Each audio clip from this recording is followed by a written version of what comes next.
Hello and welcome into my second live feed for today. It is still Thursday, the 23rd of March, 2023. And of course, I'm still Carey Holzman.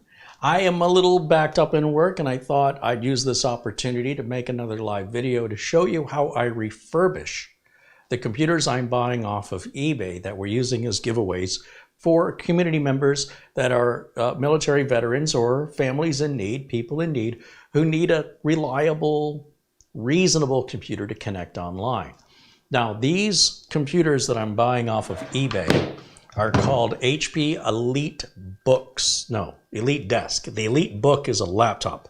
The HP EliteDesk, and they have a G1, a G2, and a G3 model of varying configurations.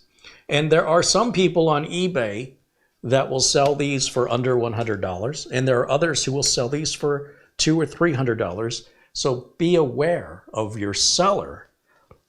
Also pay attention to where your seller is located, as that will affect your shipping time.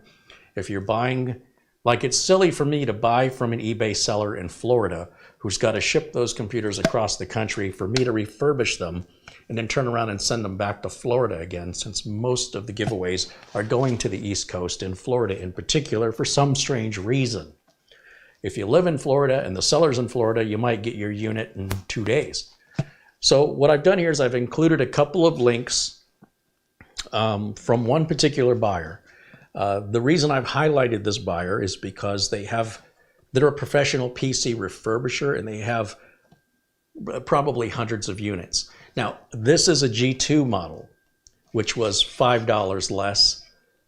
There's no operating system included, but the product code is embedded in the OS. These are not Windows 11 compatible, and these will be good easily until the end of 2025. After that, you should get rid of them or put Linux or some other supported operating system. They are not and will never be Windows 11 compliant, all right?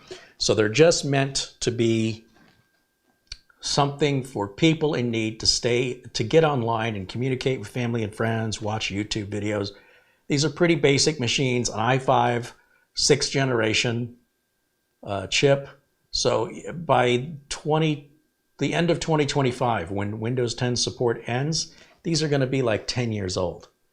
All right, and these are built like a tank. These are business class machines, which means they were likely leased in a large corporation. And when they went off lease, they were sold to recover whatever they can financially from them. And they wipe the drives. Sometimes they reinstall the operating system. They never update the BIOS, never, ever, ever. So the BIOS oddness, we're going to have to update it if we want the best possible experience. Sometimes they blow the dust and dirt out. Sometimes they don't. That's something you got to watch for.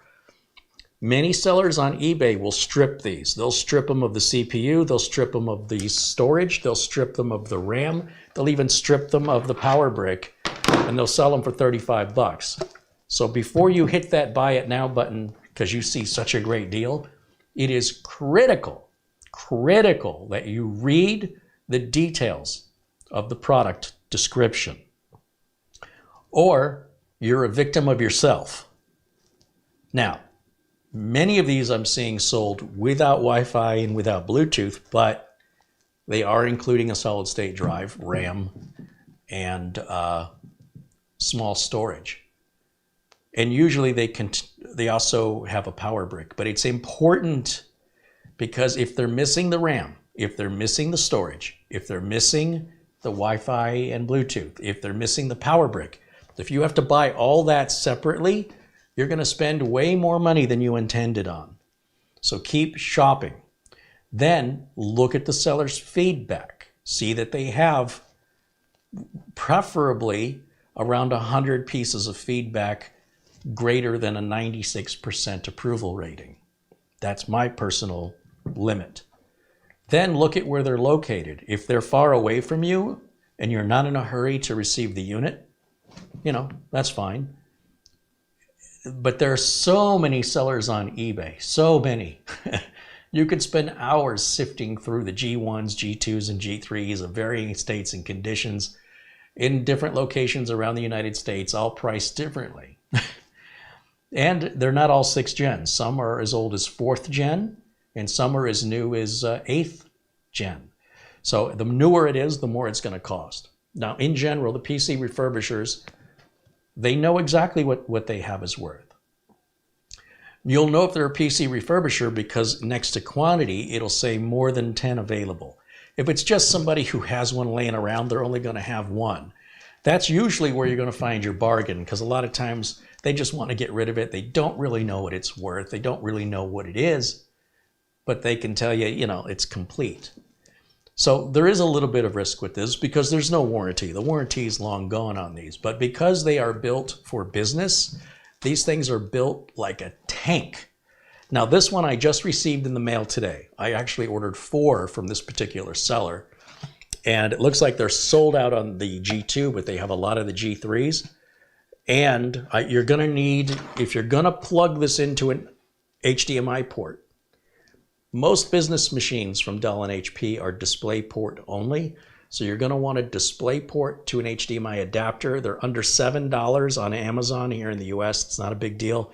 You can plug that into your DisplayPort, and now you can just use your regular HDMI cable. Or if you want, Amazon sells a DisplayPort cable that's HDMI on the other side. I prefer just the adapter so I can use the cables I already have.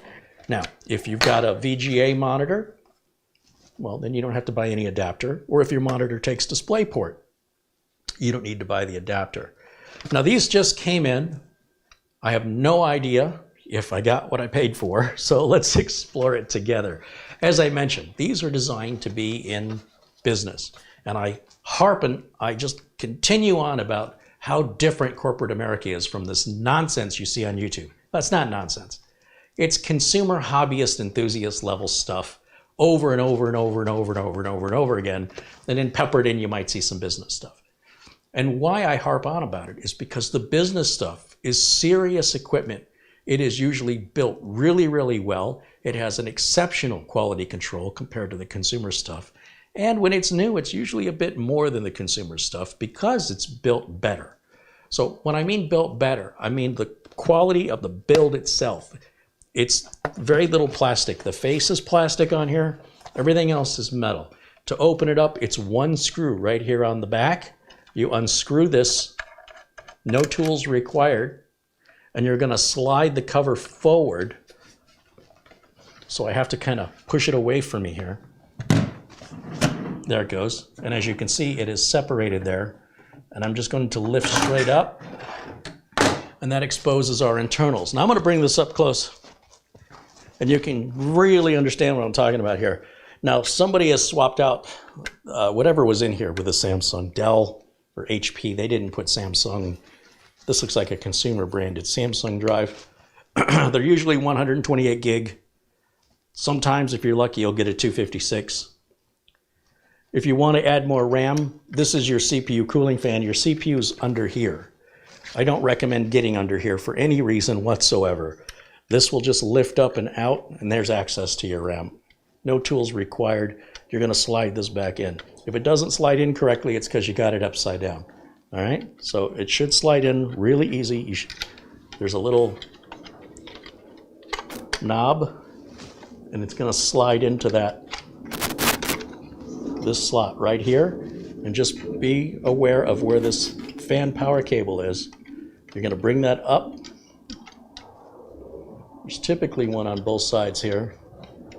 Here we go. I pointed at the wrong thing. It's not here. It's over here. So we're going to bring that up like this. Slide it in on an angle. This is really hard to do standing up, holding it up. I normally have this on a desk and I'm looking down at it. So bear with me here for a minute. It's a very unusual way to work on this. So that's going to slide in, and then you're just going to push it straight down. That's how easy it is to get to your RAM. Your drive is right here. It's got a single connector that pulls off right here, and then you will push the drive back. It'll slide out, and these 4 screws come out. You can put any 2.5-inch drive in there you want. On the back, we've got DisplayPort, VGA, another DisplayPort, 4 USB 3s, gigabit LAN, and our power connector. Now, I always use the display port on this side. Sometimes this middle one over here or the far right. Sometimes I've seen these swapped out with HDMI. Usually they're not though. If you're lucky, you'll get one with HDMI on it. They're usually on the G3s.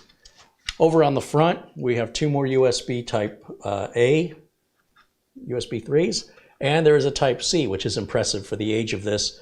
And you have your speaker and microphone jacks right there. The power button's a bit recessed. It's right there, right where I'm pointing there. And that's all there is to them. That's it. They're solid. You see it's all metal. Everything's metal except this fan shroud. It's heavy. It's got some real weight to it because, again, they're not selling these over at Best Buy typically. This is something you typically, that's available to corporations being sold or leased by the hundreds at a time. So when they get old and they retire them, they try to recover whatever they can, right? So they got to be securely erased and they've got to make sure that they're working. And typically a company called a PC refurbisher will buy them in bulk by the thousands, hundreds or thousands, and they'll pay their employees to go through them and scour them. That's somebody's job to do all day, 8 hours a day, 5 days a week. As many as you could see, the same thing over and over and over and over and over again. Now, even if this came with an OS installed, I would wipe it and reinstall it anyway. The last one I got with an OS installed was the original OS install that was build 1750, whatever it was. Real 5 or 6 year old, real old version of Windows 10, however old it was. I'm not going to do all the updates. Just wipe it and start again using a fresh install of Windows 10, in this case 22H2. Save you a lot of time and you'll make sure it's done right. But before you do that, before you install Windows 10, you'll want to make sure you have the latest BIOS to make sure that UEFI is enabled, and you want to clear out any BIOS settings. I'm not going to go through all the BIOS settings one by one and see what some Dinkleberry has changed. No, I don't have time for that. I got a bunch of these. We're giving away 20 of these. So I got a bunch of these to do, and I'm doing them all by hand. I'm doing them all by myself. I'm doing fresh installs. I'm not doing clones because that's also a way for me to quality control check them to make sure that they all work and that there's no RAM problems or storage problems or power problems or fan problems. Just use it. That is the best test, is to just use it. So we can put this on or leave it off. It doesn't really matter. Just for access to that power button, it's easier to press with the lid on it. So I'm going to just close the lid back up. I don't see anything in there that's concerning. Everything looks like it matches the specs of what I purchased. This particular unit is a 65 watt unit, so I need to make sure that the power adapter they send me is 65 watts or higher. So if we look on the back of this power adapter, somewhere on the back of it, it should say it's 65 watts or 90 watts. Anything, as long as it's 65 watts or bigger, 90 watts. All right, so that's more than 65, we're good. It's supposed to come with a 65 watt adapter, but they mix and match them at the refurbishers all the time. But if you have a computer that needs 65 watts and you plug in a 35 watt adapter, because they do sell these that run off 35 watts, it won't turn on. The reverse is true though. The 35 watt adapter will turn on with this 90 watt. And the 35 watt adapter is much, much smaller. You can tell just by looking at it. And if you're wondering, how does he know that's 65 watts? Because it tells me right on the bottom. If you look, sorry, it's 35. This is 35 watts. You caught me. So we have way more power than we need, but that's okay. There's nothing wrong with that. You just don't want it the other way around. So if you buy these off eBay, make sure you're getting storage and that it's solid state. Make sure you're getting at least 8 gigs of DDR4 RAM. Make sure what CPU you're getting. I recommend the 6500T, i5 or greater. So any number at 6500 or bigger, nothing smaller than that number. And if Wi-Fi and Bluetooth are important to you, they make these with and without Wi-Fi and Bluetooth. Now, you can add Wi-Fi and Bluetooth with a USB plug, but you're just going to spend more money, right? Even if that USB plug is $15 or $20, you've just raised the price of this by $15 or $20.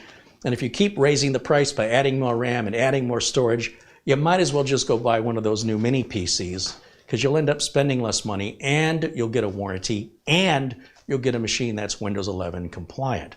The whole point of this is to bargain shop, to go through all those listings on eBay and find the deals. Now, if because of this video, a bunch of people buy them up and you're not finding them, let it cool down a week, check back on eBay again. Because once the rush wears off, there's thousands of these in the market, thousands. So just pay attention to who your seller is, what sort of feedback they've got and where they're located. And then make sure you're getting the power adapter, the Wi-Fi and Bluetooth if that's important to you, 8 gigs of RAM, a 6500 or greater CPU, and I recommend at least 128 gigs of storage. And this is a great little machine that'll last your average consumer. You can do everything you want on this. It's not a game machine, but I'll tell you what, this can fly for streaming video, Netflix, YouTube, Facebook, Instagram, TikTok, email, what most people use their computers for, even in business, all your Microsoft Office applications. That's what it's built to do. It's just that it was built to do it 5 years ago, 6 years ago, whatever it's been. But it's still viable. It's still a very good usable machine until Windows 10 support ends. Okay, let me jump into the chat here before we get started, because I'm going to show you how I go through all this. And I do have links for everything in the video description below the video. And of course, if you have questions, it'll be hard for me to see the chat while I'm doing this, but I'll try to look up from time to time. Martin says these are sold out. Yes, the G2 is sold out, but the G3 is only $5 more. And that's the link I put below. That's why I put 2 links there. And just because they're sold out right now doesn't mean they're not going to get more next week. Gary Tatum says he just bought one for $74.99. Just make sure you're getting 8 gigs of RAM, you're getting a solid state drive. I'm interested if you got that with Bluetooth and Wi-Fi, and that you're getting the power adapter. Now, these power adapters are about $13. It's not like it's a major expense if it doesn't come with it. All right, let's see.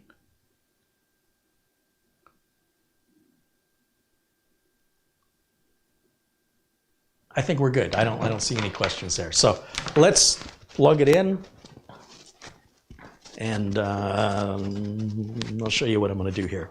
Now, I expect there's no operating system on these, and even if there was, I'd be doing everything the same anyway. But I do want to make sure that this power's on. So there's our power. I'm not plugging any network into it because we haven't installed Windows yet. This is my display port to HDMI adapter that I get off Amazon, and I go to the corner with that one. It may work in the middle one, but I've had some mixed, on other models, I've had some mixed luck. It may be just fine, but I'm going to go to the far edge on it. Then I'm going to take my HDMI cable that runs to my capture card, and I'm going to plug that in. And then finally, I need a keyboard and a mouse. And then we can turn it on, and hopefully I get a post screen. If it boots into Windows, that's fine. I don't expect it to. It's going to need a BIOS update, I can tell you right now. And then I'm going to show you how we determine the BIOS update and how we do it, because it's a little tricky on these HPs, but not rocket science. Okay, so I'm all set to go. I'm going to take my main camera and I'm going to put myself in a corner, just like that. And we're going to turn on the capture card right there. Okay, so I'm going to turn this on. I'm going to turn this on.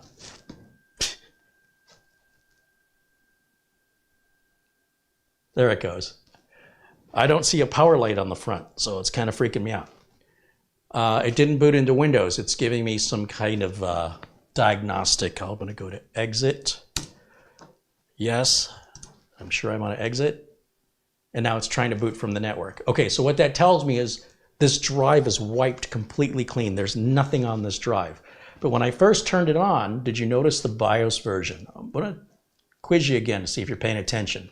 Look at the bottom left of the screen. Bottom left of your screen should give us a BIOS version. Right down there in the corner. Did you see it? I think it said it was it 2.4? I'm going to do it one more time because my screen was too small. I'm going to shut it off, and then I'm going to turn it right back on. I'm going to watch that bottom corner. It appears here for just a moment. 2.39 is what we have. Okay, so now we want to compare that to what the latest BIOS version is. So let me go full screen here on camera 1, and I'm going to show you how we do that. I'm going to turn this off. I need to take the front USB dongle for my keyboard and mouse because I need to take the lid off. So once again, I'm going to unscrew that, slide it forward. Now inside the lid, we've got our serial number here. So what I need to do is I need to open up a website. So bear with me here. I'm going to go over to my browser. And I will share the screen with you.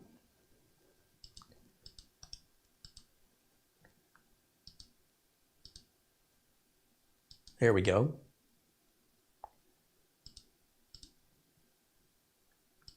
Okay, so I'm going to go up here and I'm going to type in support.hp.com. Yeah, that's exactly what I want. And then I'm going to scroll down here. It says to identify your product for manuals and specific product information, enter your serial number, product number, or product name. Well, I don't want to enter the product name because there could be, 16 different configuration options of this product number. So what I want to do is enter the serial. So the serial is 2UA7051GN4. There's no information in these serial numbers that does any hacker any good. So, it's not like I'm exposing any private information here. And that is the HP EliteDesk 835 watt G2 desktop mini PC. And I want to go to drivers and software, which should be in the screen. Oh yeah, software, drivers, and firmware. We're going to click that. What OS? We're going to be Windows 10. You'll see Windows 11 is not supported. Windows 10 64-bit and hit submit. Now in just a second, we'll see all drivers right here. We click on the plus. We see BIOS +1, HP EliteDesk BIOS version. Does it tell us? It's got to be greater than 2.39, right? 2.60 is what it says right here. 2.60. We're going to download this. Now, I don't want to download their assistant. You see this fine print? It says, no thanks, I will download and install manually. That's what I want to use. And obviously, I'm using a different computer to do this on because this computer I'm working on doesn't work yet. Now, once we have this file, we click on it, click yes, and all this is going to do is extract this file onto your C drive. It won't install anything. It's just extracting the files into this subdirectory right here. I'll click next, and this is our BIOS flash update information. And this is where things get a little technical. In order for us to do this correctly, what I have to do is I have to create a flash, on my flash drive that's blank, I need to create a series of directories, which are detailed in here somewhere. I'm skimming through this really quickly because I'm looking for something very specific. There's different ways to update the BIOS.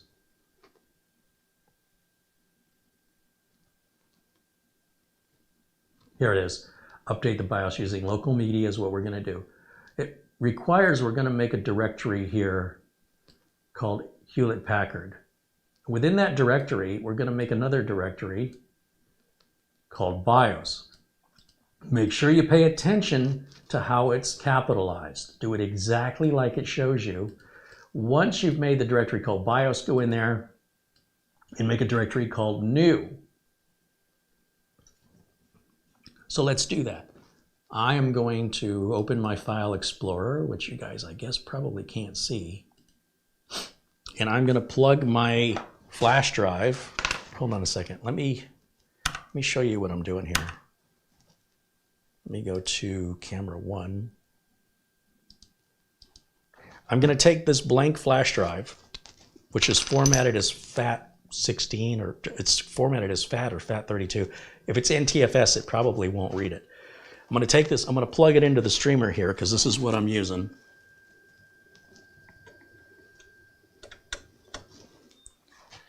And it's going to be very difficult for me to share this with you guys because I'm using the streamer. But because the flash drive is blank, I'm just going to create a new directory or a new folder and very carefully type out Hewlett-Packard with a capital H and a capital P. Press enter and press enter. That puts me into that Hewlett-Packard subdirectory. Now I'm going to right click again in that Hewlett-Packard subdirectory, click new folder, and then I'm going to choose BIOS as the name, all capital letters. I'm going to go into BIOS, double click it. Once again, right click, select new folder, and just name that new all lowercase. Now I'm going to push enter and go into that new folder. So it's 3 folders I have to go into. So stupid. Now I'm going to go to my C drive on the streamer to that file location that we just saved or extracted that, not that we saved it to, we extracted it to C:\/SW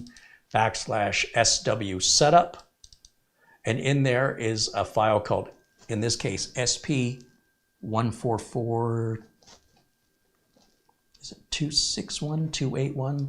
Anyway, in there is another folder and it's called HP BIOS up DREC. We're going to double click on that folder. All the contents of that folder we're going to copy by pressing Control A on the keyboard. Then I'm going to right click on the mouse and choose copy. And then I'm going to go to that folder I left on the D drive. And if you've closed it, that's fine. Just go back to your flash drive, which is D in my case. Double click on Hewlett-Packard folder, double click on BIOS folder, double click on new folder, right click in an empty spot in that folder and hit paste. And it's going to copy all of those BIOS update files over for us. That's all we have to do. Now, I really need to do this on another connected machine for you to see all of these steps, because every time I change a window, OBS tries to keep the one window that I'm capturing. And so I have to keep going into OBS and configuring it. And that's a lot of windows, whereas a general screen capture off of another computer would be a lot easier. But I think you guys got the gist of that. So I'm going to close everything out here.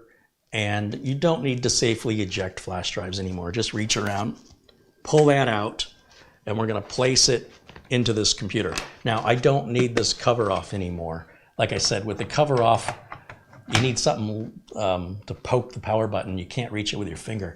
So I'm going to put that back on because it just makes the power button super easy to press with the button on the front of the unit. I need to plug the mouse and keyboard back in.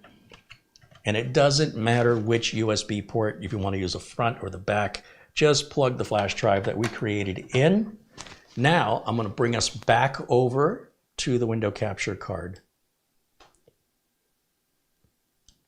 So hang in there for a minute. Let's go to the HDMI input.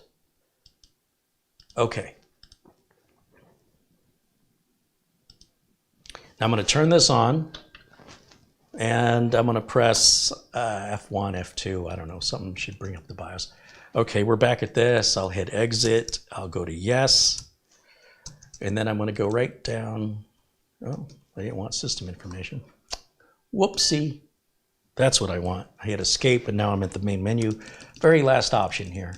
Update system BIOS. Hey, it sees our BIOS. Want to upgrade to 260? See where it says that in blue, bottom left? Just press enter and allow it to run. Just let it go.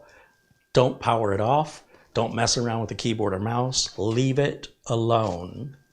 This is our first step to refurbishing these computers. Every computer we get is going to need this. I have never, ever seen a refurbisher, ever, no matter how many years I've been doing this, that updates the BIOS. I don't know why. Either they don't care or they don't know. But it's in your benefit to do it. It's free. HP pays people to develop these BIOSes. These are highly skilled, trained, college-educated engineers that do not come cheap. and these BIOS updates are free. That's how important HP thinks they are. This is likely the last BIOS update that will ever be released for this computer. So once you've done it, you'll likely never have to do it for this computer ever again. So it is a little different than a typical motherboard that you see me building, right? It's a little not so straightforward, but the directions are there on the screen if you take your time and you read them. Now, if we had a working Windows installation, we could install the BIOS through Windows. That's why those instructions are so long. There's multiple ways to accomplish it. This is how I'm choosing to accomplish it.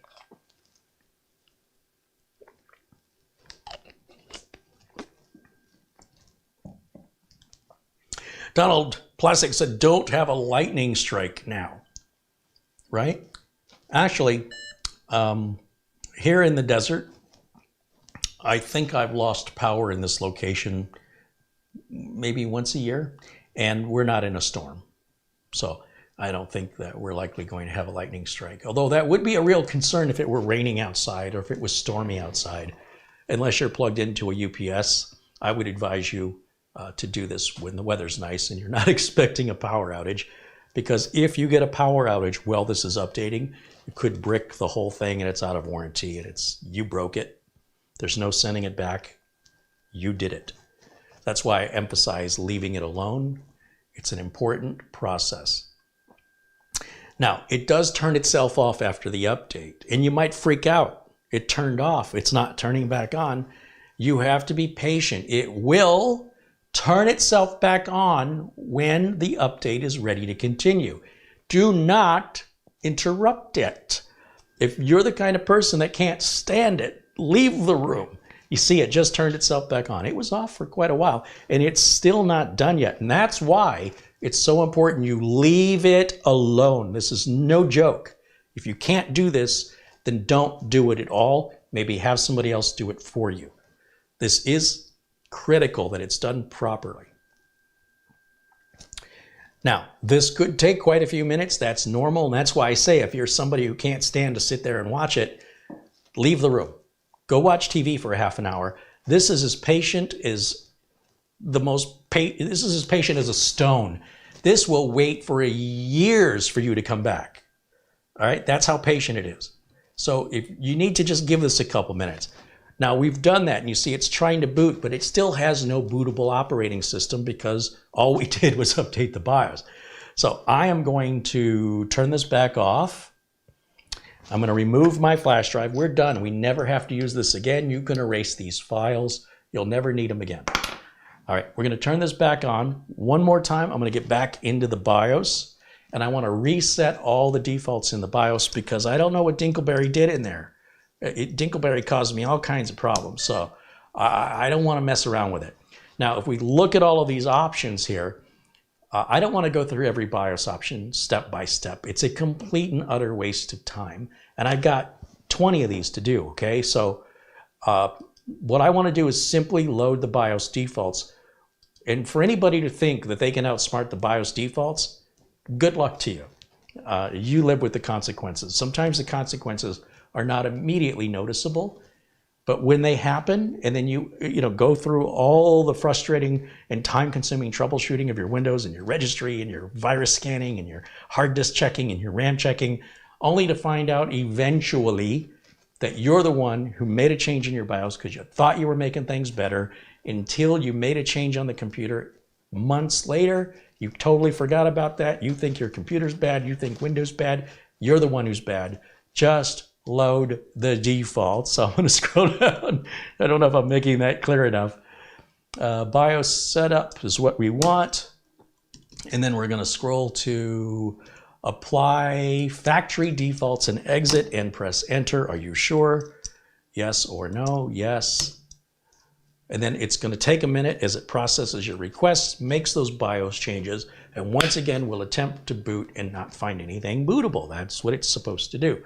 Now we can grab our Windows 10 installation media, which you can download from Microsoft for free, 100% legal. It's all on the up and up. It's legit. There's no viruses on it. We get a memory size error because we loaded the BIOS defaults. That's normal. Just press enter. That'll clear that out. That is 100% normal. So now we've got our Windows 10. Now, because we've loaded BIOS defaults, if we plug this in and it notices our hard drive is not bootable, but the flash drive is, it boots to the flash drive. So let's try it. I'm going to plug this flash drive right in up front. And I'm going to turn the machine off. And then I'm going to turn the machine back on. And now it should post properly, power on self-test with the HP logo, no memory error. Should not try to boot to the network. It should go ahead and boot to the flash drive on its own based on default values. We'll know if we get that little circle at the bottom. But we'll see if I'm right or not. Ah, there it is. So that means it's loading from the flash drive because there's nothing else for it to load from. This is our traditional Windows 10 screen. I'm going to go ahead and click Next. I'm going to do everything the same way I always do. I'm going to hit Install Now.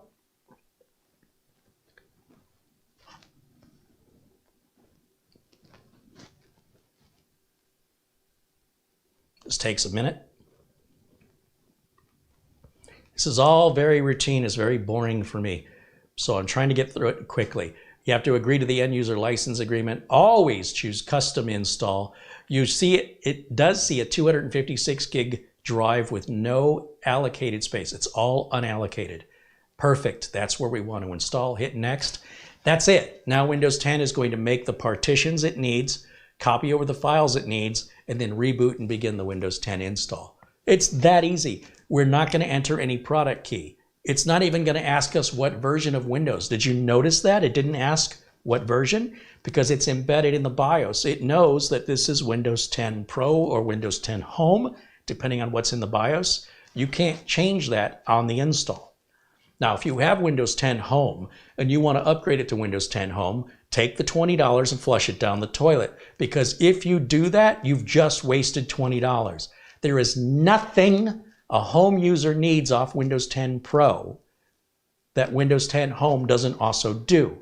Windows 10 Pro is for businesses and business employees who need to log into a domain server or need the BitLocker client. It is some people think that if you go to Windows 10 Pro from home, and by the way, I think these are Pro, but it won't matter, is what I'm trying to tell you. Some people think they get more features or they get more benefits. You don't. All you're doing is wasting your money if you're a home user.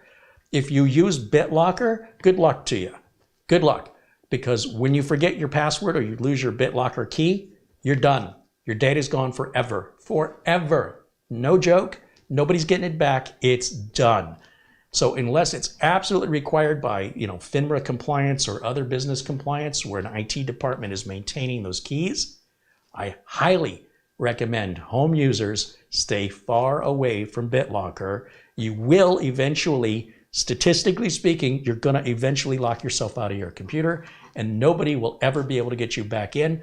All your data, well, your drive is fine and your data is fine. It's gone forever because you won't be able to get it back.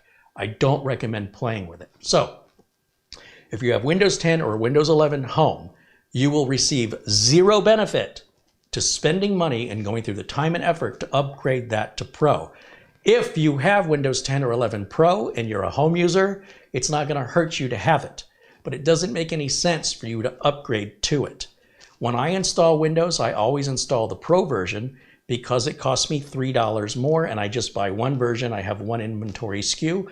I don't install different versions for different people. Everybody gets the same thing. That makes my support easier. So business users get hurt if you put Windows Home on their business computers, but home users don't get hurt if you put Pro on it. So everybody can have Pro, but home users who have Pro won't use any of the benefits of Pro. So, maybe a couple of, enthusiasts that want to toy around with virtual machines and even then you can still do virtual machines at home. But it's this idea that people are, the people who do that are not representative of a normal, everyday, common computer user. These are enthusiast hobbyists that are getting into the nitty-gritty minutia. And chances are, if you're watching this video, you're not one of those people. So don't let those people who post and make videos about this stuff convince you that's something you need. It absolutely isn't. I never used BitLocker in my life, and I never want to. I've dealt with some customers who've used it, and it pretty much ties my hands. I can't help them. Once it's locked in, it's done. So yeah, it's never good news. We're going through our installation process right now. You'll see I've never entered a product key. I never entered a version number. This is going to auto-activate. It is not ever going to be Windows 11 compatible. There are some unofficial versions of Windows 11 that skip all the checks, but then you're going to be unsecure online and your antivirus can't protect you from all these threats. So if you choose to do that, understand your risk, and if something happens and your identity gets stolen, you were warned and you chose to ignore it. I don't want anybody to be a victim because they didn't know. But if you did know and you did it anyway, then I don't feel sorry for you. You did it to yourself. All right, so we're going to go US here. We're going to finish this exactly the same way I always finish my installs. Skip any additional keyboard layout. You notice we are not plugged into the network, and it's not offering us any Wi-Fi, so this must not have a Wi-Fi or Bluetooth built into it. Some of these do, some of these don't. I'm going to click I don't have internet right down there and continue with limited setup, which is like clicking I don't have internet twice because Microsoft doesn't like to take no for an answer. I'm going to create a username of user and press enter, leave the password blank, press enter again. And then I usually turn off everything but location settings so I can get the date and time and find restaurants near me and stuff like that. So I just leave location on. You can adjust all this after the fact. It's not like you can only adjust it right now during the install. So if somebody gets this computer, wants to change that, you just go in the control panel and change it. I'm setting everything up the way my customers request it. Okay, I don't want Cortana. You can if you want to, but it just takes up more resources and I don't want it. Okay, that's it. It's finishing the installation. That's pretty much the gist of it. I need to go to Windows Update. I need to grab all the updates, including drivers. And that's going to require about 2 or 3 reboots of repeating that. Then I uninstall some of the applications I don't like Groove Music and Movies and TV and Mixed Portal, Xbox stuff. I take all that out, but they're really super tiny. There really is no bloatware in Windows 10 or 11. Despite what people say, that's an old term used back in 10 plus years ago. The bloatware really is the Windows updates. People think they're saving space and resources by taking out these little super teeny tiny little applications. They're super tiny. It takes 2 seconds to uninstall each one, maybe 5 seconds. There's like 6 of them I remove. It takes about 40 seconds total. I don't need a piece of software to do that for me. It's a waste of resources to put something on that takes resources to remove things that are taking up your resources. I posit to you that the bloat removal tools are themselves bloat. But what is bloat is all the leftover files when we're done. We're going to have a ton of leftover files. And I have never seen a system integrator, I've never seen a system builder clean them out. So that when you get a new computer that's been built by somebody, including yourself, in most cases, 99% of the time, nobody's cleared out the temp files. When we're done here, we're going to have somewhere around 5 to 8 gigs of temp files, just taking up space in our precious little 256 gig SSD, where space is a premium. So while you're focused, completely distracted on these little super teeny tiny apps in your add remove programs, and you want to, where's my bloatware, anti-bloatware, you're completely missing this massive thing taking up all this wasted space where you're nitpicking over little tiny crumbs. There's a pile of garbage right over here you're completely ignoring. So I'll demonstrate it. Now that we're fully loaded up here, again, we don't need to safely eject. We're done with that. I'm going to plug the internet into it now, and we're going to go to Windows Update. And this is going to take a while because, number one, I don't have a super fast internet connection. And number two, even though this is the latest version of Windows 10, 22H2, it came out back in like October. So there's been a lot of updates every month since then. So the older this video gets, the more updates you're going to have to do, unless Windows 23H2 comes out, because that'll have all the updates that came before it all already in the OS. So now I'm going to go to, let me go to full screen. Full screen. There it is. That doesn't matter. If you want to see your computer on the network and share files, you'll click yes. Again, you can change it later. Click on the Start menu, go to the gear icon, down on the bottom left, Updates and Security, and we're going to click Check for Updates. And this is going to take a while. Also, you might check just to make sure your date and time are correct. If they're a few days off, a couple hours off, it's no big, it'll self-correct.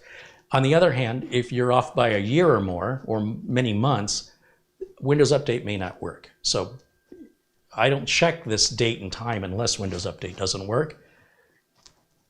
Why should I? I have no reason to. If Windows Update doesn't work, then I'll check the date and time as my first diagnostic.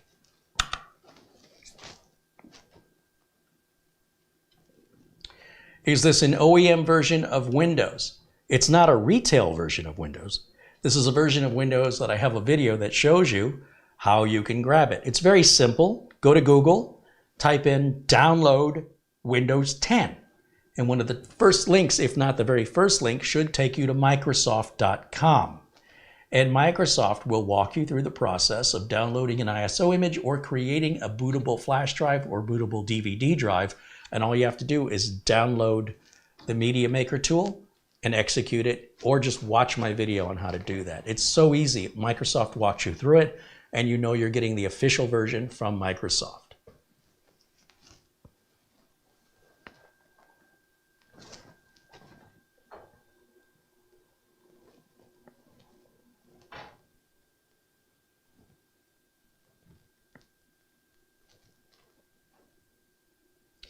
Patrick Russo wants to know, question, when you do the updates, does Microsoft put back the programs you deleted like Groove Music or Xbox? No, they do not.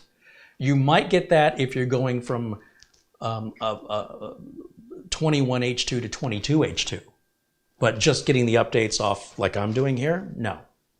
But do watch for that if one of the updates you're getting is one of those big service packs that they're now calling annual releases.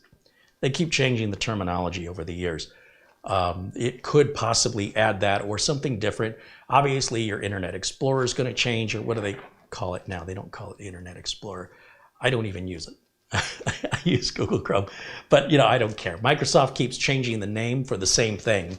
And it's after 30 years of this, over 30 years, it's driving me mad, right? Pick a name. Microsoft can't leave anything alone. So my apologies if it bothers you if I'm using old terminology, but I'm tired and I've got 1,000 different products to remember different versions of. But overall, you will get those updates to, it's bothering me, it's not coming to me right now, of the browser. I'll just leave it at that. And so you might get like a little bar and a Bing icon and stuff like that. But as for like Groove Music and all the stuff I take out, the only time that potentially could come back is one of those massive big updates. Otherwise, no, not through these updates. And so what if it did? So what if it did? They literally take seconds to remove. They're not resource hogs. I just don't want my media played by that. I want my media played by VLC, an open source free tool, which is far more efficient, far better, in my opinion. Is that an ADATA SSD in there? It is not. When I opened the cover in big bold letters across the front, it said Samsung. I don't know how you could have missed it. That's a Samsung SSD. Now, that's not what these came with. Not that Samsung. These did not come with those. So the refurbisher has replaced, somebody's replaced them. I'm assuming the refurbisher has. All right, let's see if I missed any other questions. If I missed your question, please post it now, because I'm just waiting for updates at this point. And what am I going to do? Just sit here and we're going to stare at each other? Ask your questions. Let me be a teacher. Let me teach. Let me know what it is you need to know, or I'm going to blabber on stuff one way or the other. So you could pick what I blabber on about, or I'm going to pick it. Just so we're clear.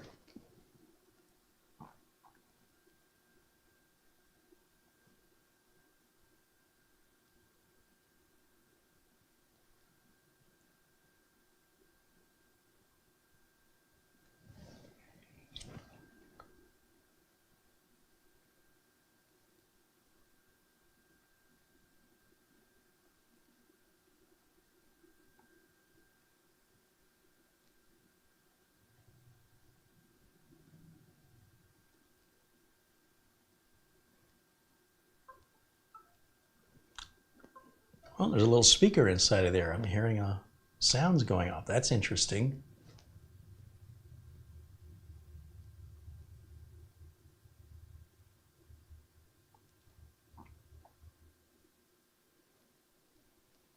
Alexander says 30 years, so you're 40 plus? I'm 50 plus. Yeah, I am 54 years old. I've been doing this professionally since 1991. I got my A+ certification in 1995. And prior to 1991, I was messing around with Commodore PETs.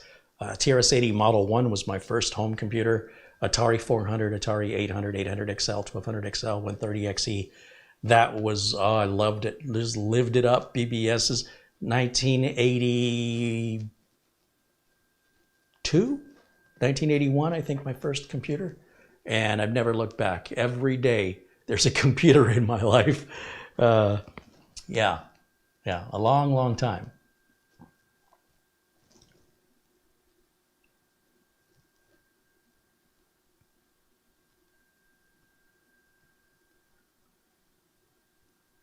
Now, I know I can restart right now, but I still see it's working on updates. So I'm just going to leave it alone and let it keep doing what it's doing. You'll see updates are still going. If I restart right now, it'll have to restart downloading those updates again. And it's just going to take me longer. So it's better to just be patient and wait until it doesn't seem to be progressing anymore. And then I'll restart it. Patrick says, you seem extra hyper. How many Jolt Colas have you had? I haven't had any Jolt Colas. I'm just trying to get something done. And I'm trying to get it done quickly because if I wasn't making this video, there's a good chance it would already be done. I mean, I can't speed up this process, but I could start another one. So this, you have no idea how excruciatingly painful it is for me to slow down to make these videos so I can share my knowledge and my experience, only to be criticized by some people in the chat room who think I don't know what I'm talking about because they don't work as professionals. When people don't work as professionals, they often have advice that lacks any liability or responsibility. It lacks the big picture. And for them, it probably doesn't matter. But it is so wrong for them to challenge me online when they haven't identified who they are and why what they say should matter or be considered.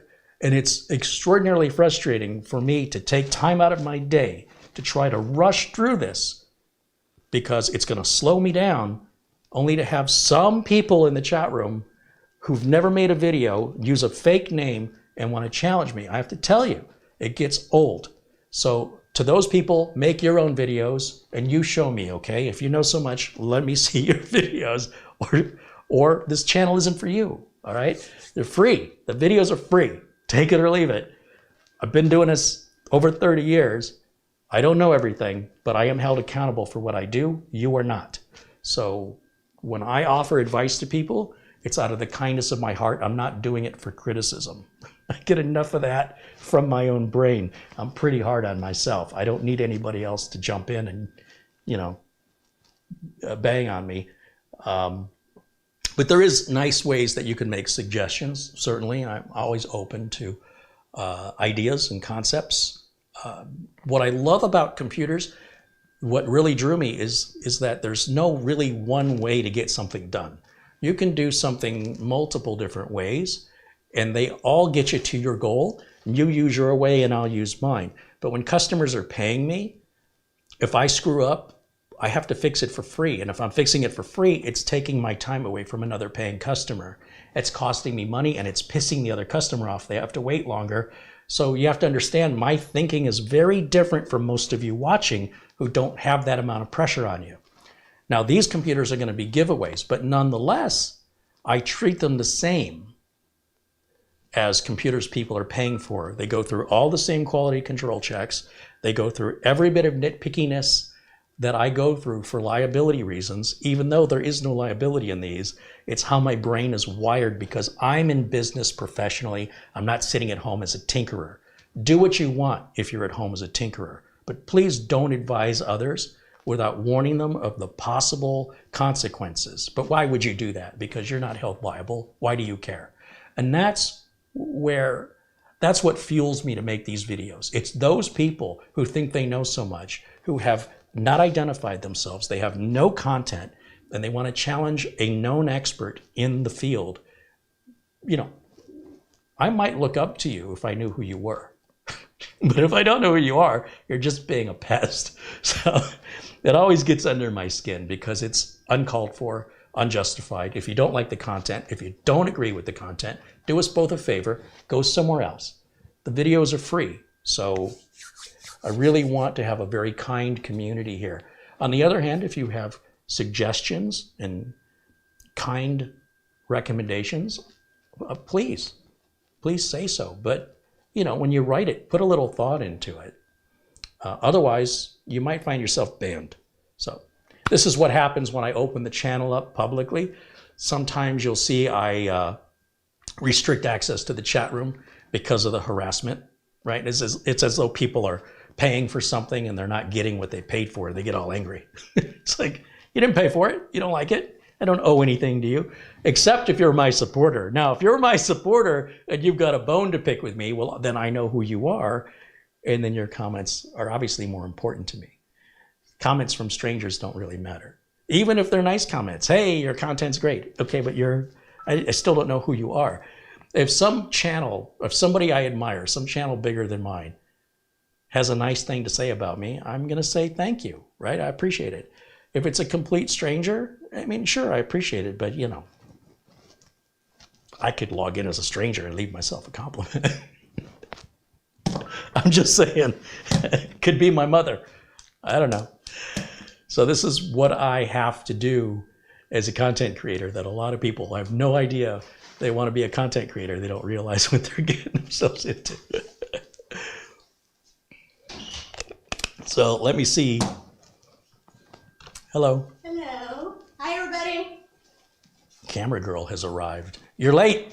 Hello. We've already passed the close-up section of this video. Sorry. I can redo it. I'll never let it happen again, or you're fired. All right, let me see. I can't see the screen. It's too small. It's okay. So right now it says it's downloading at 100%, and this will eventually start to install, but I don't have the patience. I'll go ahead and hit restart now and let it process all those updates we just grabbed, and then we're going to re-grab that other one when we come back on the reboot. Okay. Sorry, I have to get that out sometimes. It's my therapy. You guys need to realize, if you don't realize what it is on this side of the camera, and especially the people being critical, I invite the critical people, come join me on camera. I'll step off and you do it. Let's see how you do. That's all I'm saying. Okay, now this is going to take a minute, but you'll see this is a pretty fast computer. Even though it's a 6th generation, it is an i5 and it does have a solid state drive, and 8 gigs of RAM is fine. It's not great, but it's fine when you have the support of an i5 and you're using the computer for normal everyday, what we'll call business use, which is also home computer use. Browsing the web, YouTube, email, Gmail, well, technically that's email, TikTok, Pinterest, I don't know, name a website, it's fine, it's great. It's better than fine, it's fantastic. It's quiet, it's responsive. Now, you want to start doing some gaming on here? I mean, maybe League of Legends, if you lower everything down, maybe some old games, I don't know. It's not really built for that, it's built for business. Victor says, I'm an IT tech, and I recommend you to learn more about BitLocker. Oh, listen, there's no money in BitLocker for me. So the problem with BitLocker is if anybody comes to me with a BitLocked computer and they've lost the password and they have no access, or they, for example, don't have a Microsoft account, or they've lost access to the Microsoft account, they don't have the disk that needs to be made, flash drive that needs to be made to rescue that, there's no way into it. So I'm running a business. I don't think a lot of you get that. If your business involves setting BitLocker up for people and you want to take that liability on, that's fine. I choose not to. There's no reason anybody needs BitLocker at home. And if you choose to use it and you lock yourself out, there's nothing I can do to help you. But perhaps you guys that get locked out can reach out to Victor right there, and Victor can unlock your BitLocked computer. I guess that's what he's saying. I can't do it, but apparently Victor can. You guys reach out to Victor, get his email address, and then if you have blocked yourself out, Victor says he can help you. And if he can, and he does, let me know. All right, so I'm going to go over to full screen again, and I'm going to click on Windows Update one more time. Where is it? Icon here, the gear, over to here. And yeah, you know what? I can just type Windows Update too. There's what I love about computers. There's multiple ways to accomplish the same task. So this is how I do things because it relates to how I used to do things, which relates to how I used to do things and goes back 30 years. All right. Those of you just learning, or you've just, compared to me, you don't have as much experience. You don't go back to Windows 3.1 or, Atari DOS or DOS 3.3. It may seem weird to you that I do it that way. So we've taken different routes. Does it make it right or wrong? It's just different. Okay.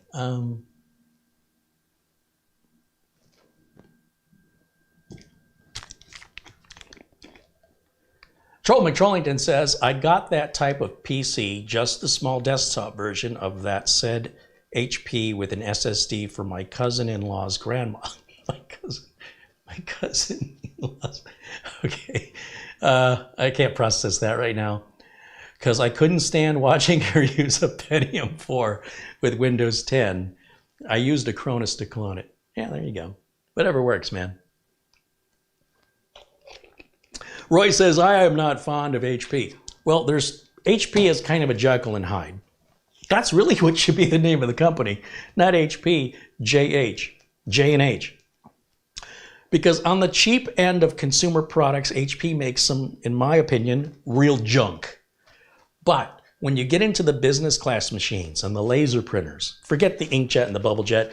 When you get into the laser jet printers that HP makes, they're still made really, really well. The drivers are a bit bloated, but that's HP.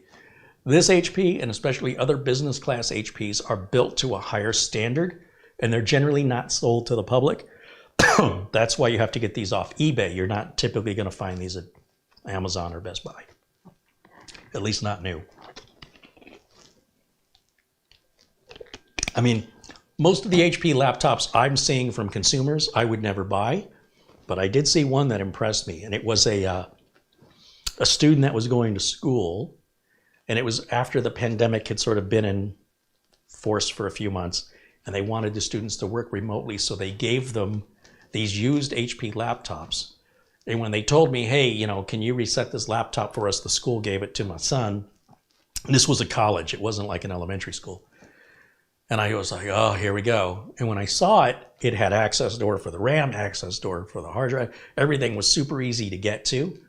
I was like, wow, this is really nice. What model is this? I've never seen one like this before. Well, that's the business class. So it's sort of like an airline. You can sit in economy or you can sit in business class. Now, have you ever sat in business class? Because it's a very different experience. You're still on the same plane. And the ticket price is enormously different in most cases. It can be 4 times the ticket price to sit on the same plane. Not first class, business class. Whoopsie. What did I clicked on something over here. Let me go back to Windows Update. I had to make my screen bigger. You'll see there's a hesitation. Because you don't see what I see. I have a window within a window, so I can see the chat room. When I go full screen, I can actually read the screen the same way you can, because you're full screen, presumably. And you can see full screen in the chat. I can get the chat and then a window. I'm thinking about getting a little tablet or something over here just for the chat room. I've been so busy, I haven't had time to even mess with it. And then all the space is so limited. This is a pretty small workbench. When I worked at the corporation like Intel, when I worked at Intel, I had a desk that was from here. Well, you guys can't see. I had a desk that was probably 50 or 60 feet long. I was in like a long corridor. It wasn't really a corridor. It's not like there was a door at the other end. There was only one door in and out, same door. So when you came in, it was a long, skinny, and there was a bench going all the way down, and I could have multiple things going on at the same time. So if something like this was happening, which by the way, this didn't happen in 1995, but if I was processing something, installing, wasn't much in updating, virus scanning, things that took a while, well, you're paid by the hour, and you've got to measure up to the rest of the IT department with how many computers you're cycling through every day. So you don't get the luxury of sitting around doing one. Well, one is busy doing something, fire up another one.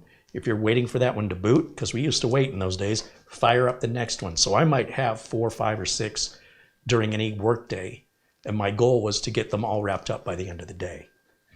So again, working as a professional technician, there are pressures on you that result in whether or not you're going to get a raise or lose your job, and that involve that you do the job right, that you treat the customer right, that you do it in a timely manner, and that you're not having to go back and fix it all the time, and you're doing enough of them every day that's in line with what's expected based on however many other people are doing. And by the same token, if you're some hotshot and you're doing 8 a day and everybody else is doing 5 or 6, all your coworkers are going to hate you because you're making them look bad and they want you to slow down. Now, that would be very unusual if you're that good. But if you are, do yourself a favor and do your career a favor and just match what everybody around you is doing, because it won't end well for you if you're too low or you're too high. Generally speaking, there's always exceptions. If you're lucky, you get a manager that sees your talent and wants to promote you, but I can almost guarantee people that you work with are not going to like you when you get promoted and they don't. Okay, so this is finished. We're going to restart.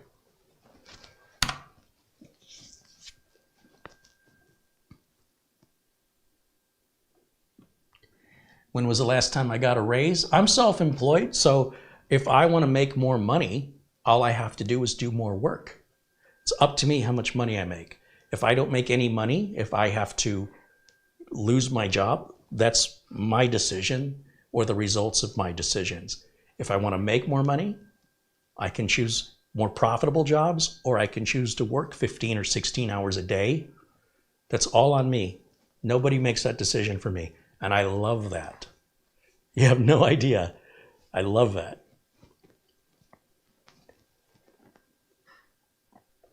Sarge Tech says HP 4000N LaserJet printers are still in use in many offices. Sure. That's why I say the consumer side of HP stuff is just blah. Horrible products, HP. But the business side of stuff is a different story. It's definitely Jekyll and Hyde. All right, finishing our update.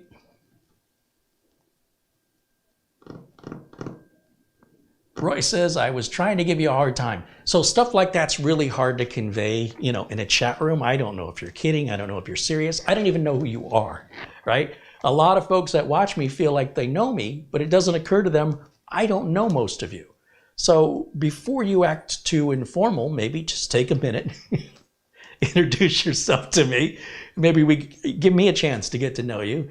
And then when you want to, tease me and rip me, well, that's something friends do. But for a stranger to do it, if some stranger just walked up to you and started giving you a hard time, how would you react? Like, what's this person's intention? It seems like bullying, right? But if a friend does it, it's friendly ribbing, But it works when both people know each other. All right, no harm, no foul. It's all good. All right, so we're just about done with this reboot. We're going to go back to Windows Update. And if you've noticed, we've not seen any optional updates yet, just that one big one. But we should see driver updates for the chipset and things like that. We have not been offered them yet because they're not ready yet. And one of the things that I do, it's just a configuration preference. I do not like seeing the temperature down on the right. I also don't like these cartoons that appear in the search. So I right-click on the taskbar. I go to News and Interests, and I turn it off. Just check Turn Off. See, that went away down here. Over here, to get rid of this stupid cartoon, I right-click, I go to Search, and I click show search highlights, just unchecks, it goes away. It's super easy, barely an inconvenience. We're going to go over here. I'm going to skip that because it annoys me. Hit update again. I'm going to hit retry. Let's see what it does. Sometimes you get failures on updates. It's perfectly normal. There's reasons that happens that are perfectly legitimate. That doesn't mean anything's broken. As you can see, it's grabbing some other updates and retrying. And then when that framework update is done, we can get this optional quality. Well, I can grab it now. Once we do that, then it says view optional updates right here. Now, these are all going to be super teeny tiny little driver updates, but they're really important. Look how many of them we have. We're going to grab them all. Check every box. Because I'm so impatient, the computer is now trying to do too much at once, and when I click on the box, it's not responding. So the best thing, it drives me crazy. So sometimes it's best to just do one thing, let it restart, or walk away from it for a little bit because it's trying to do too much. And now it's not that it's stuck. It's so busy doing the install and downloads of those updates that it doesn't have much resources left for me to click. Like the mouse is moving, but it's not responding and it's not going back. Now, a quick way, if you're like me and you just can't stand to wait, just go to update and restart. Or just leave it alone and come back in 10 minutes. And if it hasn't changed, then do that anyway. But it's not going to hurt one way or the other. It's fine. You just don't want to yank the power out of it. Just do a proper restart. It will finish the updates that it was working on, as you saw right there. And then any that it wasn't working on that I asked it to grab, well, it's going to try and re-grab those again on the reboot.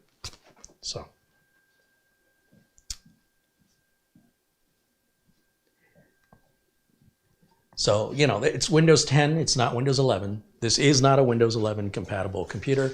I don't recommend you put Windows 11 on it. These are being given away to folks, people in need, military veterans here in the USA. What they do with them is their business. There's no support, no guarantee, no warranty. So if they do something that I advise them not to do and they do it anyway, and it gets them in the weeds, they're going to be on their own to get out of the weeds. I cannot help them. I don't have time. It's enough that I gave them the computer. I find it disrespectful if they don't listen, but you know, respect isn't something that is enforceable. So, you know, do what you want, and then if you're going to make that bed, you can lie in that bed. I'm not joining you. As you can see, it still was downloading in the background, that previous update. Now I should be able to hit view optional updates. And once again, I should be able to, this time, check all those boxes. It even says there's a firmware update. That's interesting. We'll grab all of that. And those are really small. You'll see those are going to download and install. Once it starts downloading them, watch how they're just going to install very quickly. But I don't want to restart it until it finishes downloading that big cumulative update, because otherwise it's just going to prolong this, right? So just let's let it finish. And then that should be the end of it, I hope. It's a lot of updates. Now, why do I do this for people? This is a computer I'm giving away. Why do I do this? Because I don't want them to call me because they got a virus or because something isn't working, their printer won't install, their scanner doesn't work, because they didn't know to do the updates. The updates will happen in time. If you leave the computer plugged into the internet and you leave it on, they'll happen overnight. I can't tell you when they'll be done, though. I'm trying to avoid problems before they happen. I am trying to be proactive instead of reactive, and that gives me a better reputation as a technician when people never have a problem. So the question is, did they not have a problem because of the steps I took to avoid it, or would they have never had the problem to begin with? We'll never know. But I don't want to take the risk. There is a risk they will have a problem that is greater than, you know, if they don't have the updates. Then if they do have the updates, the risk of having a problem because of the updates not being applied is higher. I don't want to roll those dice with my business. And I consider it good customer service. When somebody gets a computer from me, even if it's a giveaway, I want them to be able to plug it in, turn it on, and start using it. And if there are any updates, it'll just be what happened in the week during shipping. It won't be much. And they will happen automatically, regardless. So that's the logic I use because I'm in business.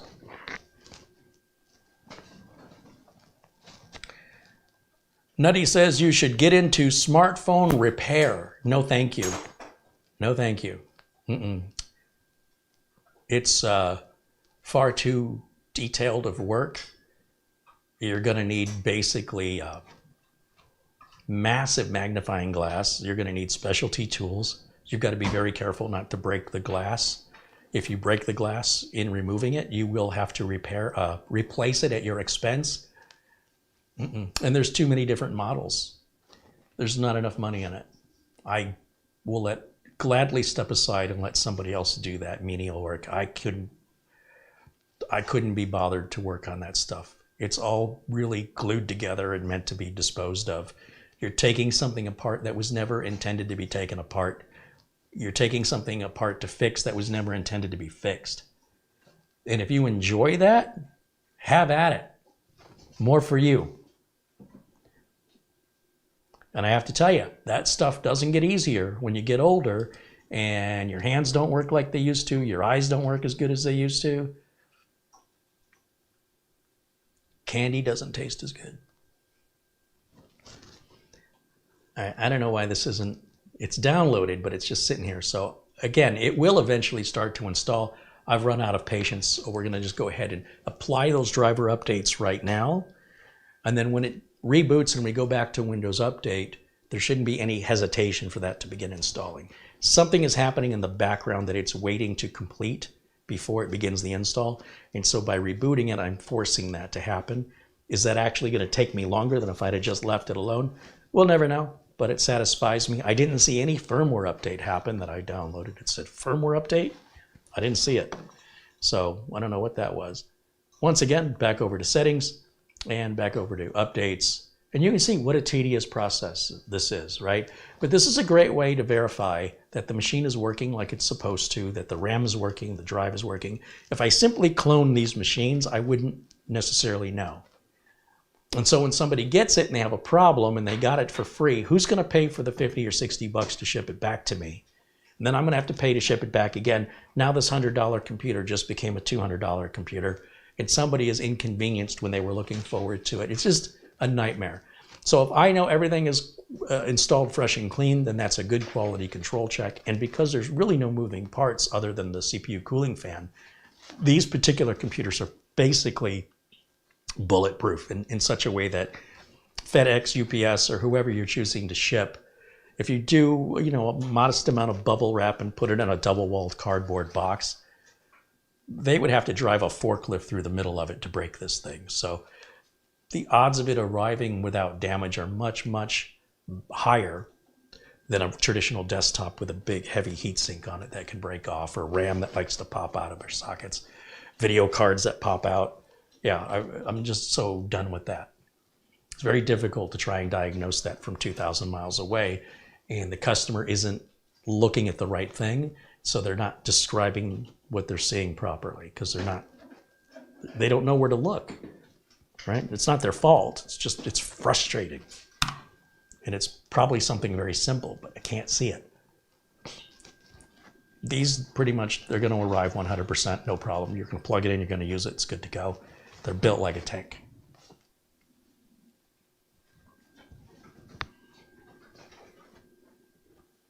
Nutty says, my eyes cannot see the front panel switches and LED wires to plug the motherboard.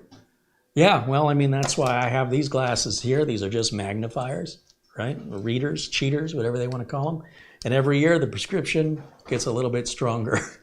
But even if you have good vision, those can be hard to see, especially if your lighting's not very good.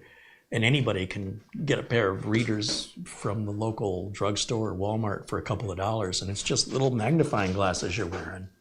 It's very helpful, no shame in it. But lighting is a big key to that as well. Barry Klein says, forklift, no joke, I saw a UPS driver deliver a rather large printer that had literally had a forklift tine driven through it. They tried to convince the dealer to accept it. Oh yeah, that's Swiss. That's hilarious.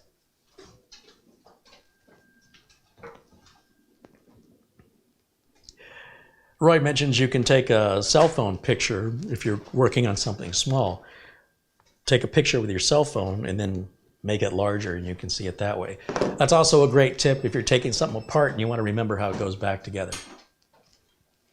Pictures are free, and these cameras on these phones are incredible. It's a good tip. Thank you, Roy.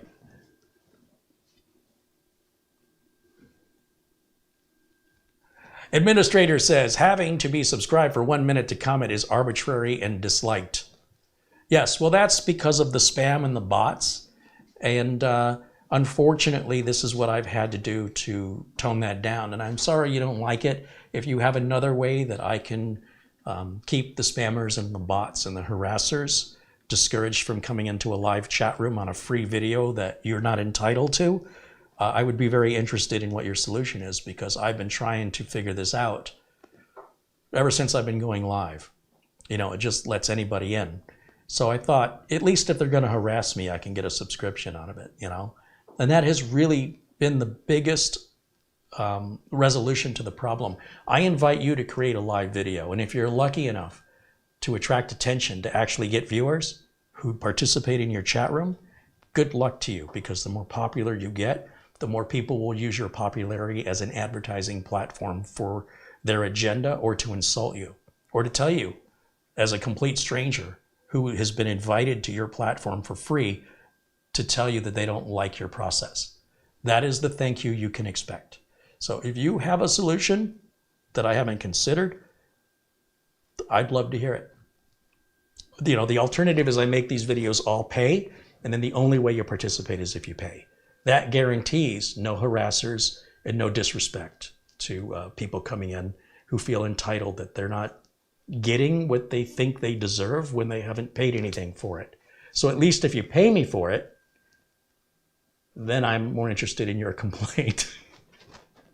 This just may not be a channel for you. Sometimes people don't realize I didn't make this video for you. So I'm sorry you thought that. I don't know why you did. You're welcome in as a guest, but I would expect you to behave as a guest. Telling me you don't like it isn't necessarily disrespectful, but it does seem that there's a lack of understanding of why that is that way. That has nothing to do with you, I hope. I hope it has nothing to do with you. Yeah, that's the reality of being on the internet live. I would love a better solution than charging people.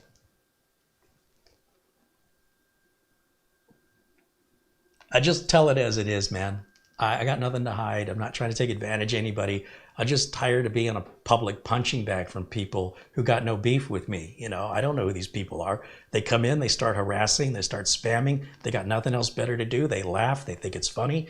They're interrupting and they're disruptive. And I didn't do anything to them other than offer them an invitation to come in. So now that invitation needs to be restricted. Subscription for 1 minute puts you out. Don't come in. We've been here since 2008 without you. We'll be here tomorrow without you. We'd love to have you if you're a nice, considerate person. But if you're not, then you're not right for this community. And that's okay. There's another community out there for you. But we do hope that we bring out the best of the folks online that are kind and considerate and understand the challenges of what it is to be a creator.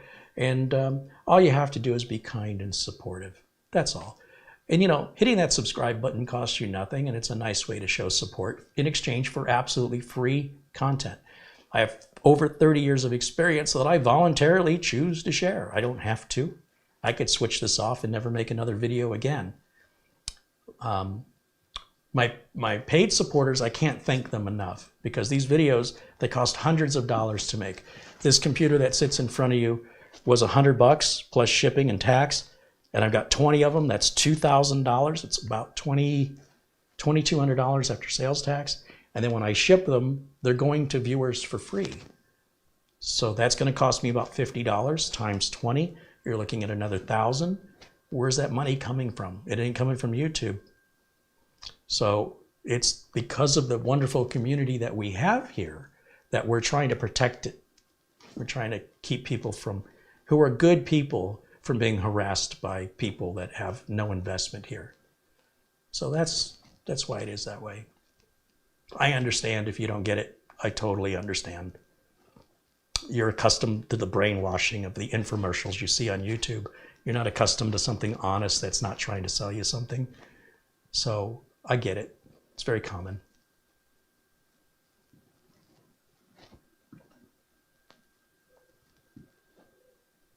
SM9 said, I wouldn't waste your breath on these trolls. Well, I want to give everybody the benefit of the doubt. You know, they just don't understand. Like I said, they're so used to watching paid commercials by the big tech channels that when they get real content, they don't get it. And that's okay. Just leave. You know what I mean? Hey, this isn't trying to sell me something. This isn't, you know, a big advertisement from one of the big tech companies paying me to say what they want me to say and making it look like a review. This is real. So, you know, we're living in a weird time where people can't tell the difference anymore. And I want to give them an opportunity to consider what I've said and change their attitude or leave. That's all. That's all I'm trying to do. Because the consequence of it, you know, if it continues, is just make it pay only. Just put a paywall up and be done with it. Because I have to tell you, when I do my members only videos, it's so much more enjoyable for me. So much more. And those people never see the content. All that paid content is never available to them, nor will it ever be. So they don't know what they're missing. They don't know what they're not getting. And I'm okay with it. Because when I do that, and I have, you know, obviously much smaller of an audience, I can pay more attention to each person in the audience more. It's more intimate, and it's more rewarding for me to, you know, see the positivity and see the support. And, you know that people appreciate what I'm doing. They get it. And for the people who don't get it, you know, that's okay. Just, I don't need to. I give them an opportunity. Give them a fair chance. Because that's what I would want. You know, give them the benefit of the doubt. Not many people do that anymore. So quick to demonize. And so if you're regular here, you'll see me do that a lot. Because I'm assuming I'm dealing with new people. You know, upwards of 10,000 new viewers every day. Not necessarily on a live video, but over the week after it airs, yes. And so they may not know, what is this? This is different. And their initial reaction might be, different is bad, I don't like it. And if they understand why it's different, well, they may hate it more, or they might, and I hope, they might appreciate just how rare it is and realize what they just found and want to subscribe to it. But, you know, it's what I hope. It's a big world. 8 billion people on the planet. If I can get a fraction, if I can get 1% of 1% of 1%, I'll be doing really, really well.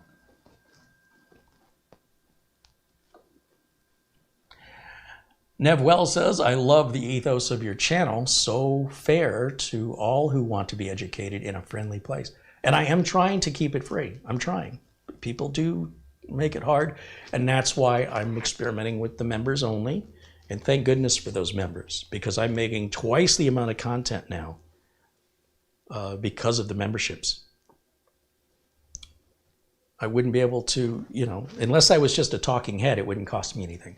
As long as I have to keep buying equipment to make videos, and every video is a new piece of equipment, it adds up. And what most of the big tech channels do is they take sponsorships. They get scripts and they're told what to say.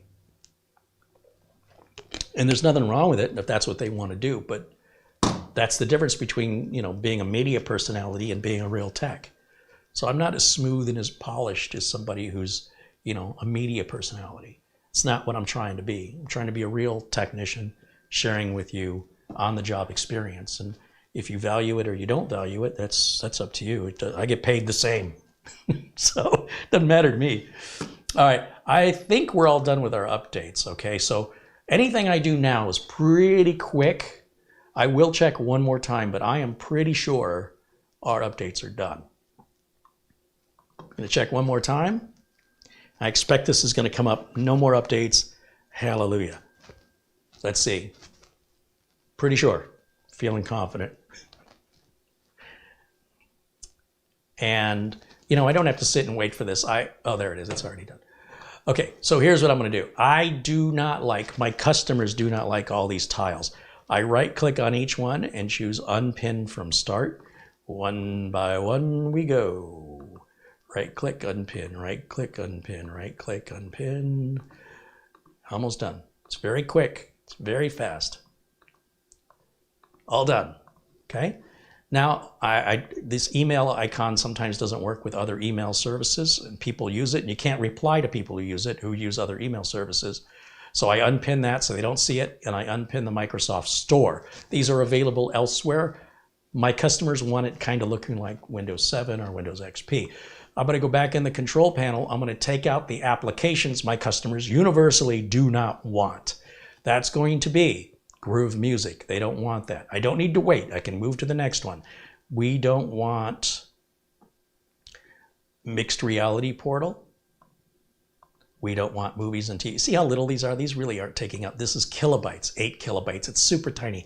This is a office sales thing. That's not the real Office. That's where they're trying to get you to buy it. So we take that out.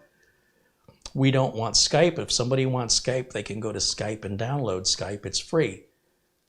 We don't want this Xbox thing over here. We uninstall it. The Xbox Game Bar you cannot uninstall, but Xbox Live we can uninstall. Look how fast those came out. That is not bloatware. Okay? We're not really freeing up any resources. Well, we are, but they're so tiny little crumbs. Who cares? It's just really getting rid of the annoyances or the potential support calls. Any of those can be added back by just going to Apps and Features. Where's it at?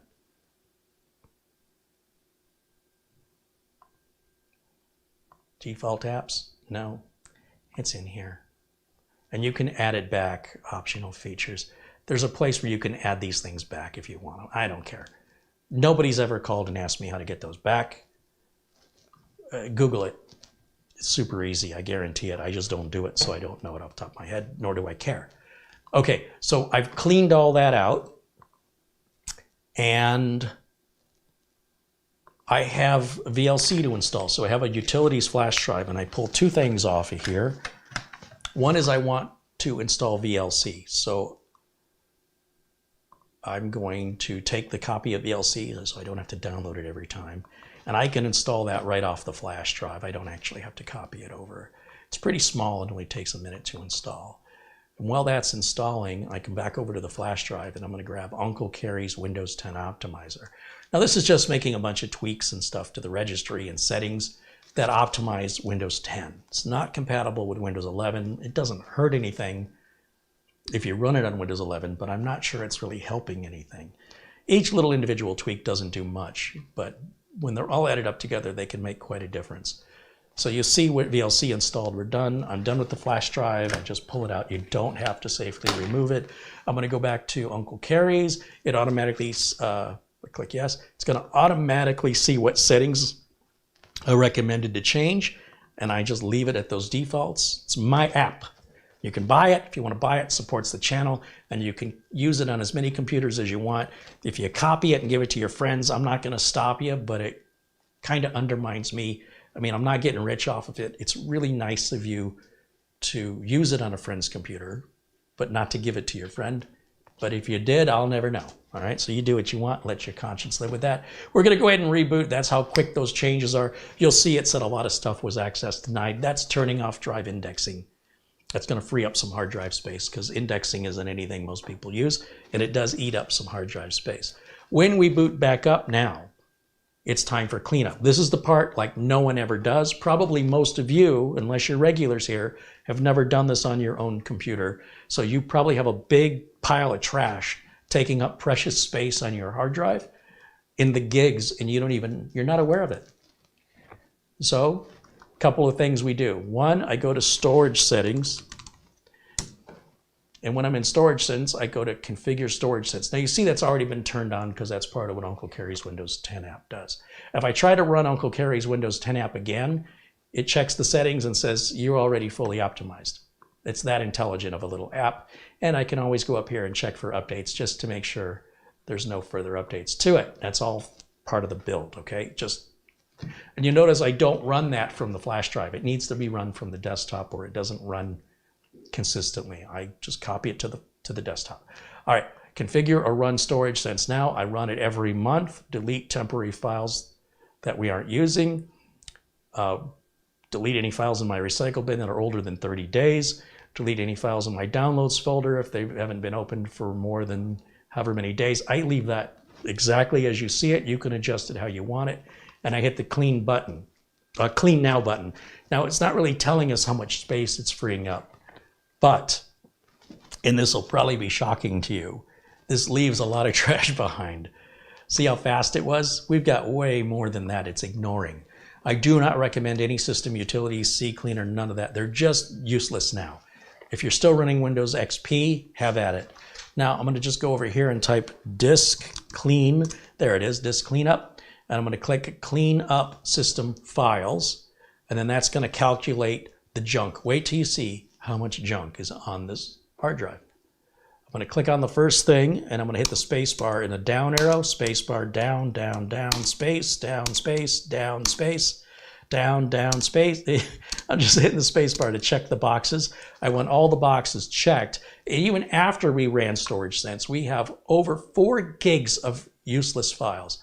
Click OK and delete. This could take a few minutes, but that just gave us back 4 gigs of precious hard drive real estate that wasn't available to us until now. Also, Uncle Carey's Windows 10 Optimizer will disable the hibernation file. Your hibernation file is hidden on your C drive that is the size of the amount of RAM you have. You've got 128 gigs of RAM, then you have a 128 gig hibernation file. 16 gigs of RAM, you have a 16 gig hibernation file. If your solid state drive space is as precious to you as it is to me, hibernation shouldn't be used on desktops. It's to save battery life. If you're not running on a battery, there's no reason to have the hibernation file on. I recommend people leave their desktops on, just like you leave your refrigerator on and you leave your cell phone on. Leave it on. You can turn your monitor off.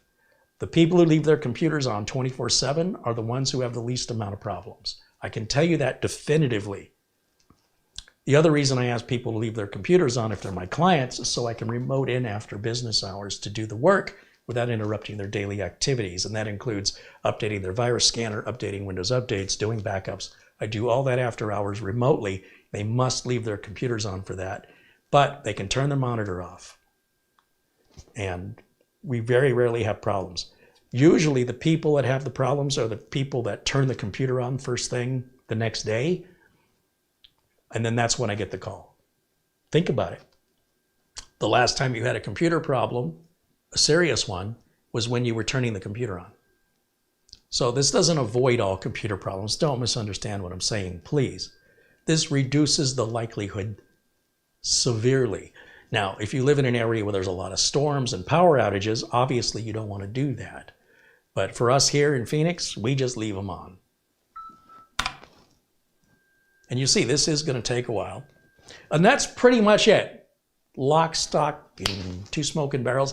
That is all of it from the way it was sent to me, updating the BIOS, installing Windows 10, updating Windows 10, optimizing Windows 10, and then cleaning all the leftover detritus so we get that space back.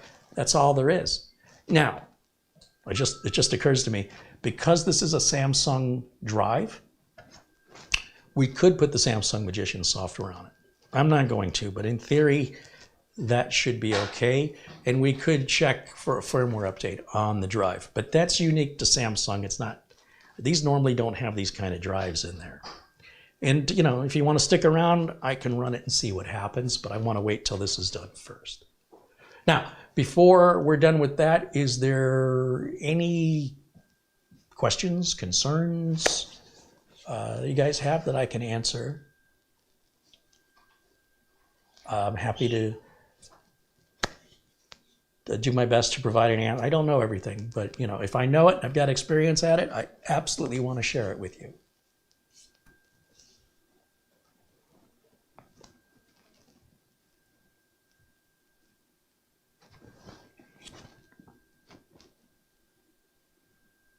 Oh, and I also want to show you that Windows has automatically activated itself, even though we never entered a product key, because on these system integrator builds, they're in the BIOS. All the key information's in the BIOS. So if I right click and go to properties on the My Computer icon, which is added because of the optimizer tool, I type the word, what's all the beeping? I don't know. Activation, see if Windows is activated. Whoops.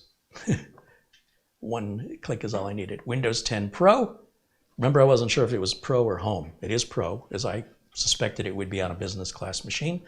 And Windows is activated with the digital license, even though we never entered a product key, nor were we asked to, and nor did we click any activation buttons. It happens automatically. This is not Windows 7 anymore, or Windows 8 or Windows Vista. This is Windows 10.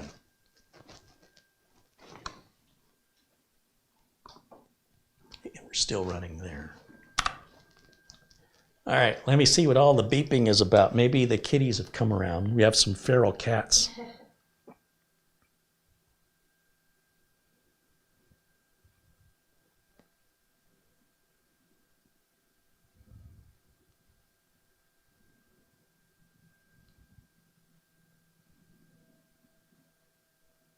Did I not put my phone on Do Not Disturb?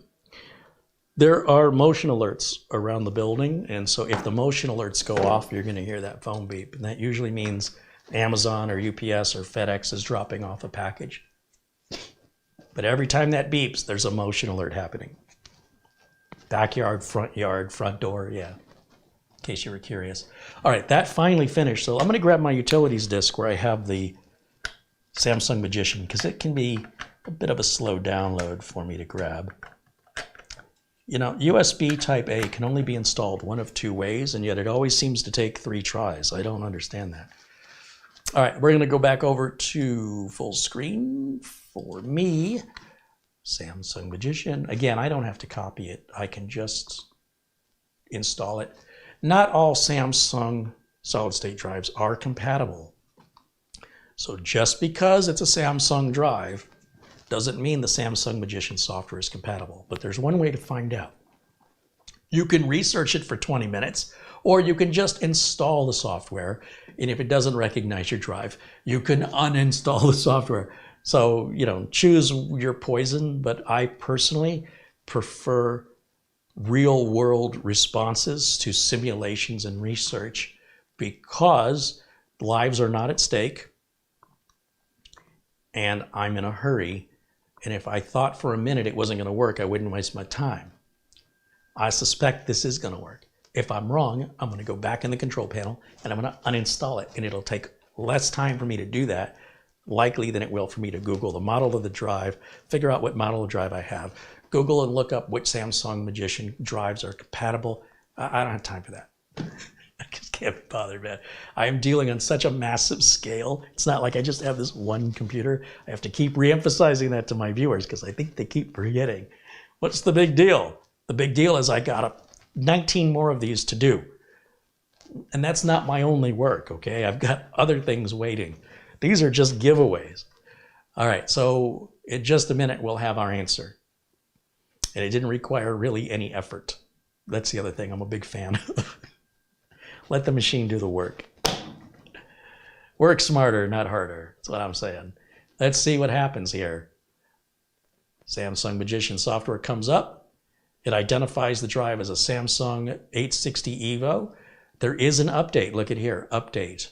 Samsung firmware update. Oh, well, this was totally worth doing, and that means I got to do this for every one of these. The update is super easy. There's no worry. They'll say you should back up your data. Well, you should have your data backed up regardless, but I've never lost data as a result.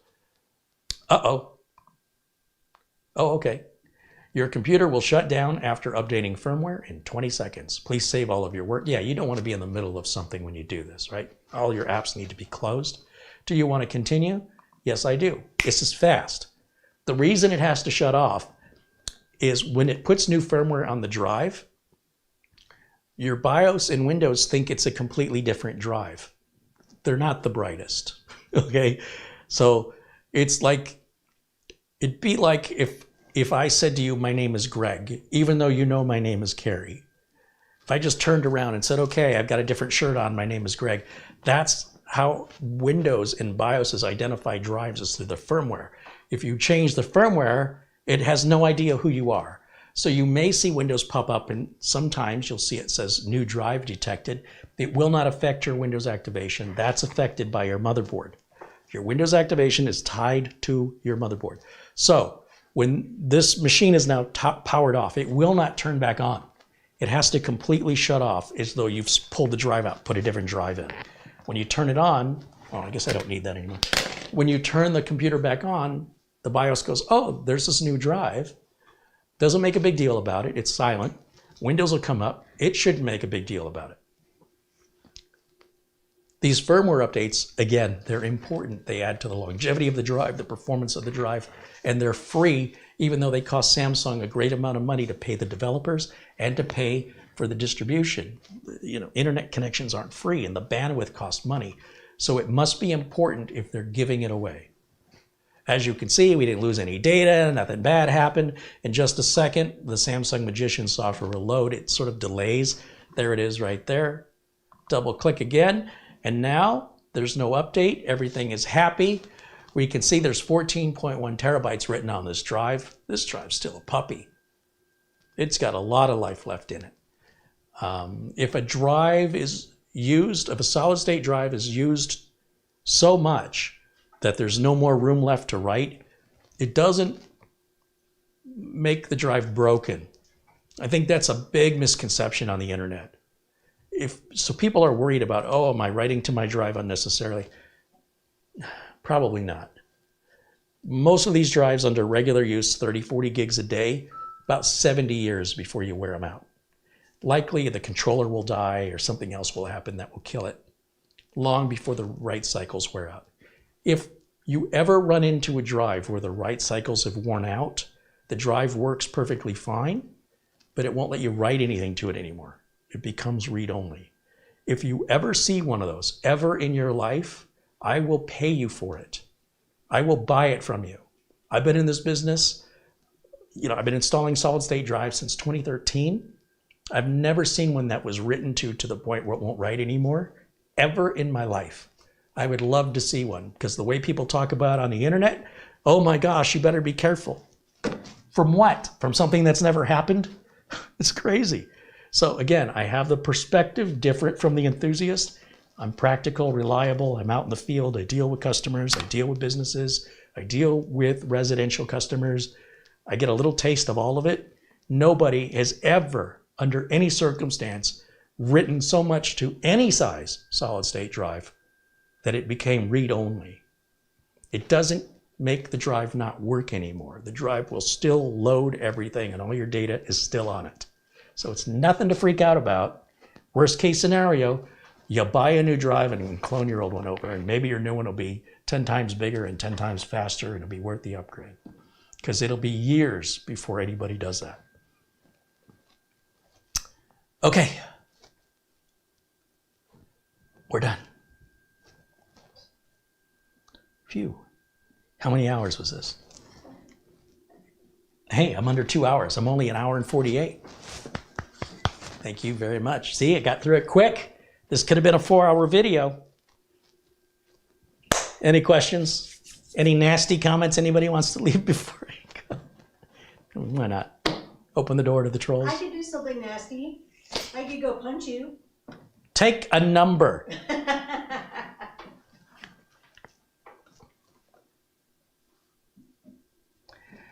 SM90 says, if you've got so many PCs to work on, you should write a script. I don't have time to write a script. And all the PCs are, a couple of them are the same, but I can't tell you which ones are the same and which ones are different without getting into all the nitty gritty of all the details. Like these have Samsung drives. Some of them have Wi-Fi, some of them don't. If I were gonna do, 20 a day, then a script would be worth my investment of time. But every time there's a Windows update, it has to be added to the script. I'll spend more time on the script than I'll get any work done. So if I'm getting paid by the hour and the employee wants to, or the employer wants to pay me to write a script for them, I can write scripts. But for what I'm doing, they're all mostly one-offs and they need to be quality controlled. So I'm quality control checking the RAM and storage, the internet. I'm checking that by doing this to each one manually. That's why you don't see scripts. If I were working at a big system integrator and we're rolling out 90 of these a day, you've got to have a script and you've got to get through them. I'm not that big. Doesn't justify the amount of time it takes to write the script. I used to do that. You should have seen some of my scripts. You could script search me. Just saying, they're out there somewhere in the cloud. If you ever need to install Windows XP, those were the days. Ron says hello. Hi, Ron.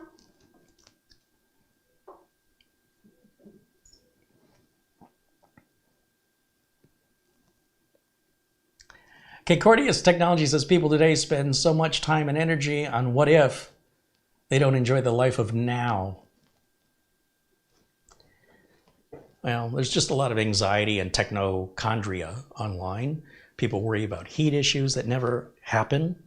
They spend money they don't need to spend to solve problems they've never had. And because they don't have the problem after they spend the money, they think they avoided having the problem. So it's a vicious circle that sort of encourages them to continue that behavior. I don't get paid for that. Nobody calls me to fix a no problem. Nobody calls me and says, hey, I think my computer's running a little hot. Well, actually they do. If you touch the computer and it feels unusually warm, I've gotten those calls like 3 times in the last 12 or 15 years. And it was because in almost all cases, we had the power supplies mounted at the top of the tower and the fan stopped spinning in the power supply and the top of the tower got really, really warm. Had nothing to do with thermal paste or CPUs.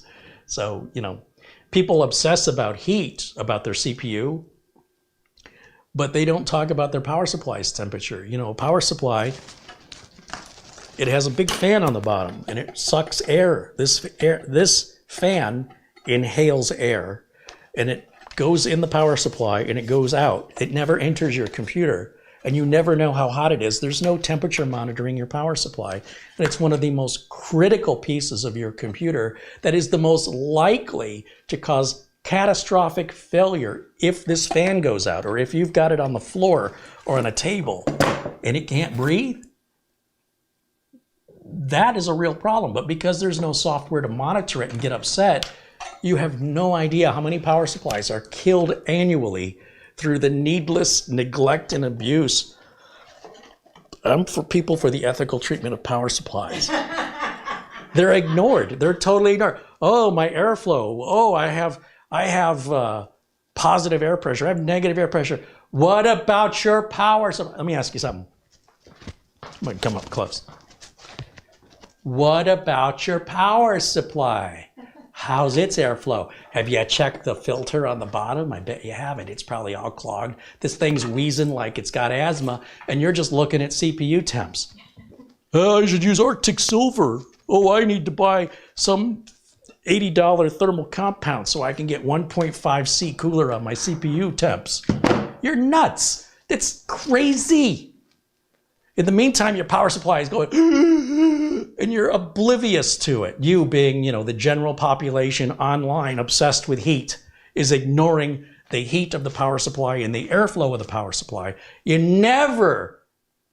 rarely see anybody talk about this. Why? Why is it these group of people all gather about things that don't matter and completely ignore the stuff that truly does matter and does make a difference? Like me showing you how to clean those temp files.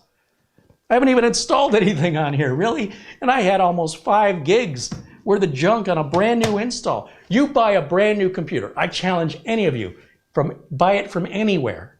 Plug it in, and before you do any updates, run that disk cleanup. And I bet you'll have multiple gigs of junk from the factory. That's how they gave it to you, because they don't know or they don't care. And that's your space you paid for. Stay away from the caffeine. There's no caffeine in this. I know. This is 100% rage. Pure and natural. I just don't get it. It's like so obvious to me. I'm like, how is it? Everybody's like facing this way going, ooh, look at the bird. And there's like a meteor right over here that's about to crash into the earth. And they're like, oh, I think that bird's gonna crap on my car. It's really, really upsetting me. And there's this meteor and they're not even looking at it that could kill them. And they're worried about some minor little thing that doesn't matter. And it has all their attention. And they're telling your friend, come over here, come look at this bird. And there's like 40 people have gathered going, oh yeah, there's that bird that's crapping on my car. We should do something. And this meteor is just getting closer and closer, and they're just blissfully ignorant about it. Where's my Hitchhiker's Guide to the Galaxy Don't Panic glasses? How do you really feel? Well, now that you've asked, I'm confused. I don't understand why people aren't more independent thinking. I don't understand why people don't question why or what motive other people have. Why is this person making a video? What's in it for them? Why are they making this review? Did they get paid for it? Why do they focus on heat issues that never are a problem, very rarely are a problem in the real world, except maybe to sell thermal compound? Why are they focused on the particular products they're focused on when they have millions of subscribers? Why do they do that? Is it to get the views? Is it because they truly think they're being helpful, or are they cashing a check? I don't know. That's what goes through my mind, but I'm a teenager in the 80s, and I was grown up to question things. That's how I was raised. Verify. You don't have to be paranoid. Be skeptical. And verify things for yourself. Don't take anybody else's word for it unless you really know them and trust them. If it's some stranger online, when Fry's Electronics was here, I'm shopping for routers, and I'm in the, they have an aisle of wireless routers. And this customer is talking to another customer because, God forbid you found a Fry's Electronics employee anywhere within sight. And they're helping each other. The guy says, which router should I buy? The guy says, oh, that's a good one. Oh, it is? Oh, yeah, you definitely want that one. Oh, I was told to buy this one. Oh, no, I wouldn't buy that one. I would buy this one. Oh, okay. And they take the one they had in their hand, and the one they were told to buy, they put it back.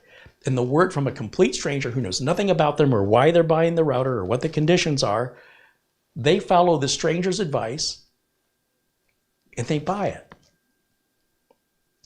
Then they have trouble getting it to work when they get home. Ring, ring. Hello? Hi, Carey. I got the router and it's not working like you said it would. Oh, you got the Netgear blah, blah, blah? No, I got a Linksys blah, blah, blah. Well, I didn't tell you to buy a Linksys.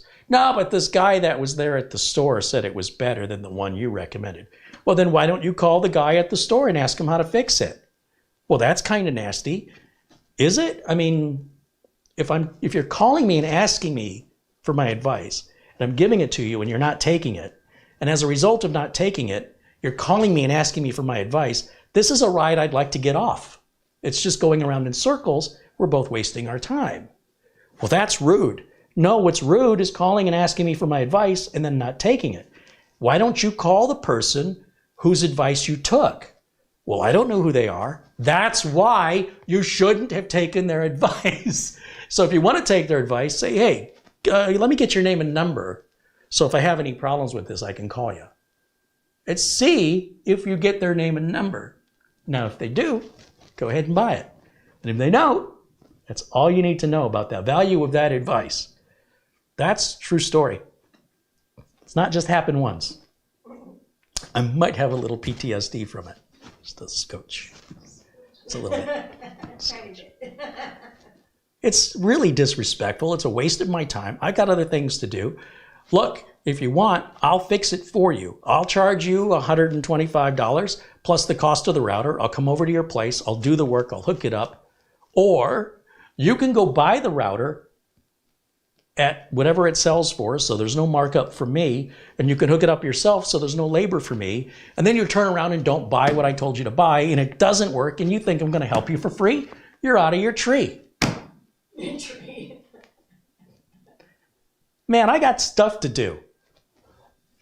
That's all I'm saying. I want to help people who want to be helped.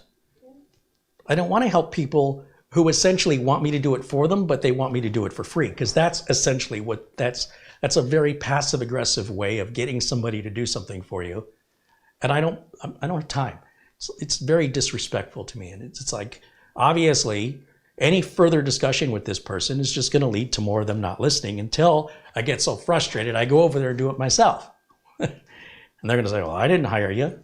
You did that on your own, not out of frustration. I don't have to pay you for that. No, I've been taken advantage of, and it happened because I allowed it. And it happened so many times that, I'm a little sensitive. If I get is that somebody taking advantage? I get a whiff. No.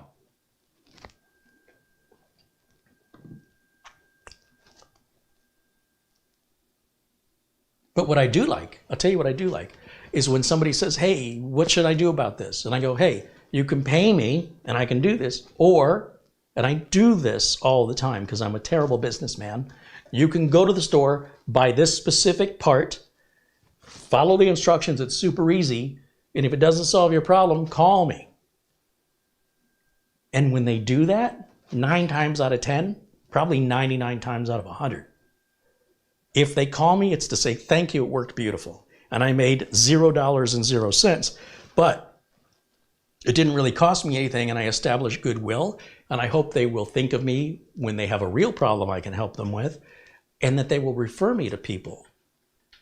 I don't have any advertising. Everything is word of mouth, and everything, even my YouTube channel, is all grown organically through my reputation.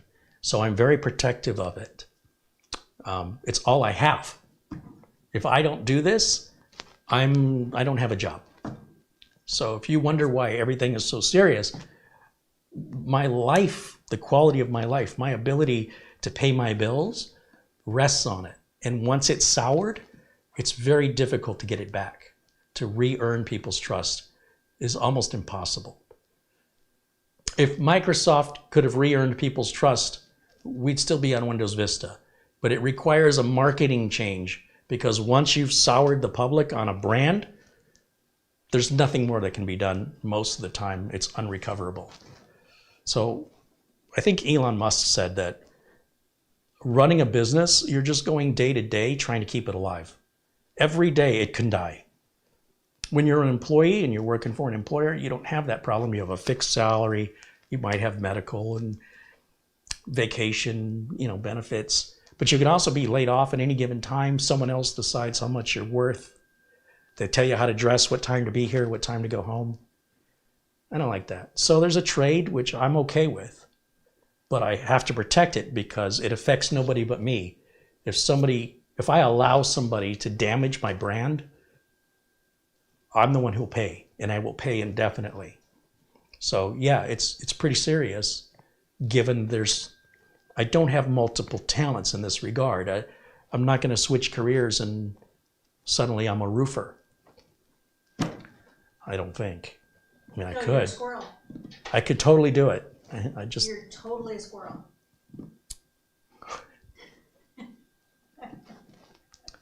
Just trying to connect with people, Chasing man. your nuts.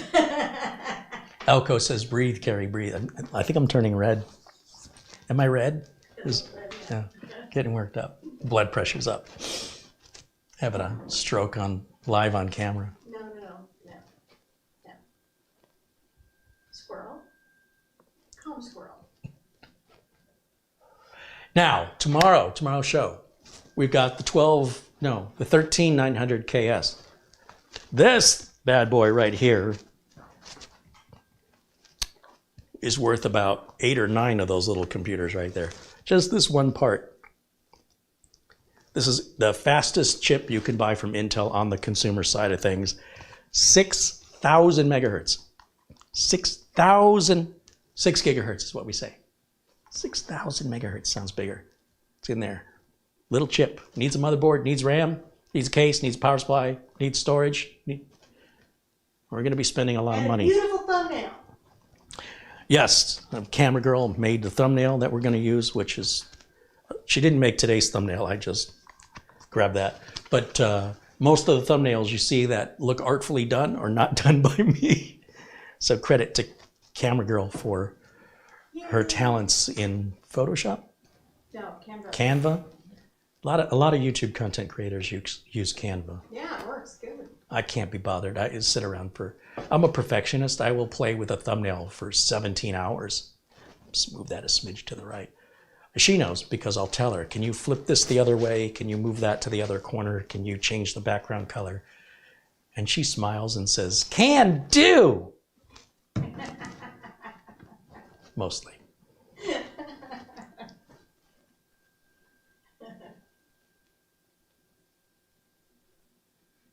Are we 2 hours yet? Oh, we're a little over 2 hours. Final questions. I'm going to give you a chance. Are you brave enough to ask me a question? I'm really nice. I highly suggest you don't. I want them to ask questions, though. As long as it's not something I just said. That's just really annoying. Here's how you do this. Hey, how do you do that? Why don't you rewind the video when I just explained? That's the kind of question I don't like. But other than that, I appreciate people that ask sincere questions and want to learn. SM90 says, my OCD pushed that CPU off the edge. It looks like it could easily fall off. Well, here's the thing. This could fall off and it wouldn't hurt it. I could throw this across the room. It's not going to hurt it. Let me show you something. Do you see the way that this is packed? It's almost packed like a hard drive. It's got this plastic here, and then it's got this case. And the CPU is about this big, and it's inside. And in the case, it's protected in the case, and the case is protected in the package. And then the package is protected, of course, by itself to withstand the rigors of shipping and distribution. So this can fall. I could throw this off the roof. It is not at all going to cause it any harm. So if it did fall, and it won't, but if it did, it honestly won't change anything. There's no moving parts in here. So there's really nothing to damage. It's okay. This stuff isn't made of, it is made of silicon, but it's not made of glass.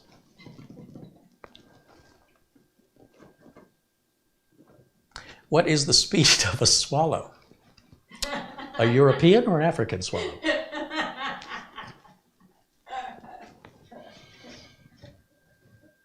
An African swallow flaps its wings how many times per second? I don't remember the answer.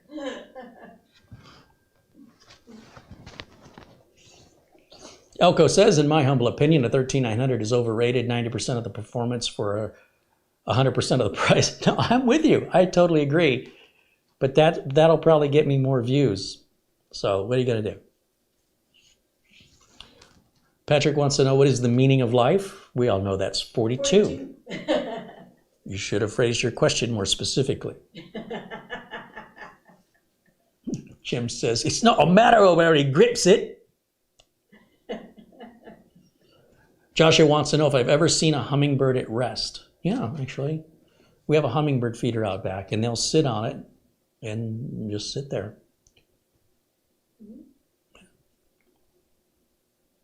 There's videos here on YouTube, and I'm sure they meant that as a joke, question. But if you look on YouTube, there are people that have stood really still, and they have little hummingbird feeders on there. You can buy little hummingbird feeders on Amazon that fit on your fingertips. And if you stand really still and you're patient, the hummingbirds will come to you. If you're in an area with hummingbirds, I don't think I have to say that. And they will start to gain your trust, and they will stop flapping their wings and use your fingers as little perches. It's pretty darn cool to see, and you can see them here on YouTube. It's pretty inspiring.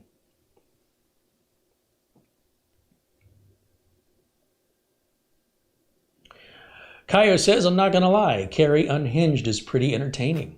Maybe we should retitle the video. We totally should. Just get a hinge and a picture of me. I could do that.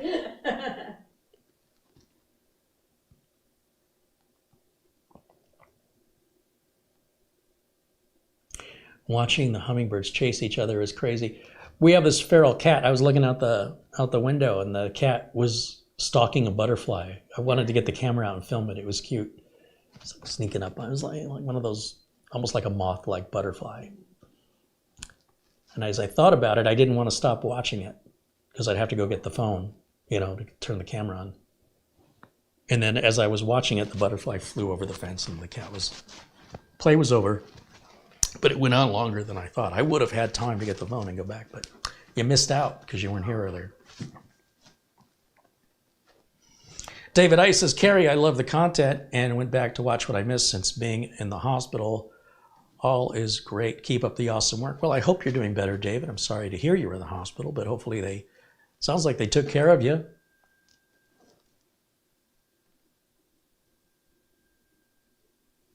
Sarge Tech says he's got a hummingbird feeder, and it's so nice seeing them almost that time of year again. We get them all year round here. Yeah. My father calls them humming pigs because he has to keep refilling the hummingbird feeder quite often. So they're humming pigs because of how quickly they go through the nectar. What is it? Nectar. Yeah. Sugar water? Pretty much. I might be part hummingbird. Look at all the Gatorade. That's your hummingbird water. Do they growl if you try and take it away? I know you do.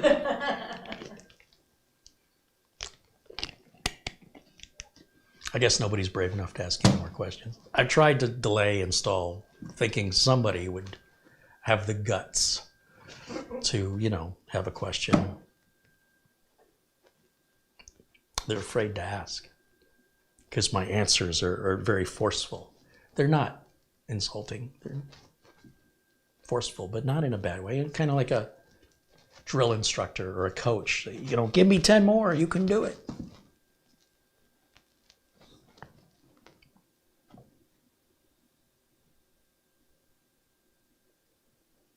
Nutty said he would be there tomorrow. Nutty's here all the time. He's been a little bashful, but he's hanging out, and maybe he'll have something to say tomorrow. I don't know. He's on strike right now, I think something's going on. Strike. Yeah.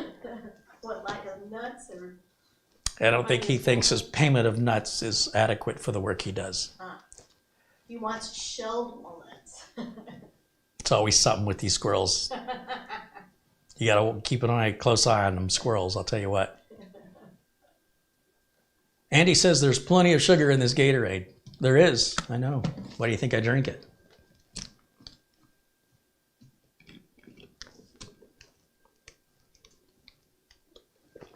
Patrick Manny says he's tired of working for peanuts. Peanuts? This guy gets hazelnuts. You have any idea how much those are a pound?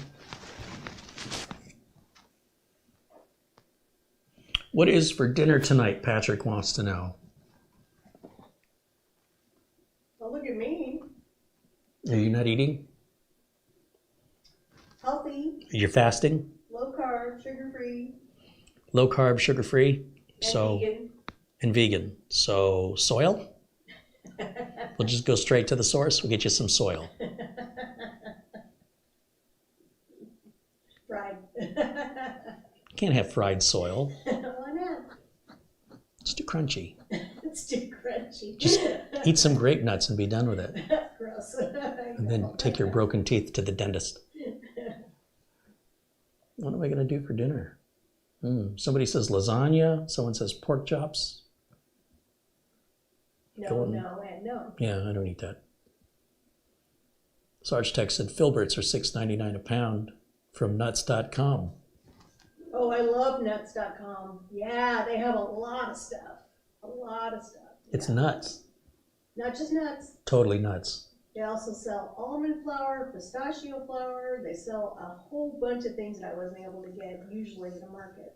John F. wants to know if I can delete all the versions of Visual C++. There are about 10 of them. I wouldn't if I were you.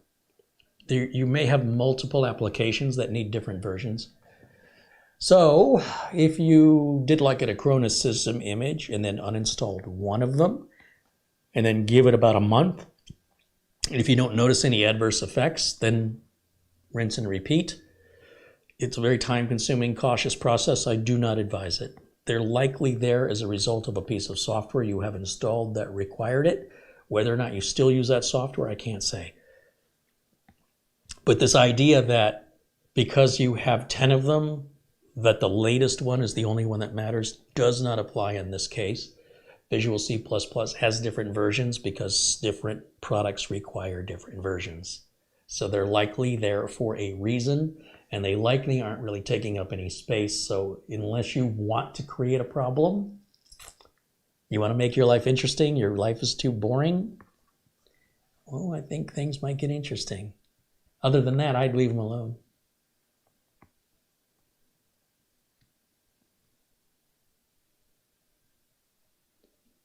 He says, okay, thanks.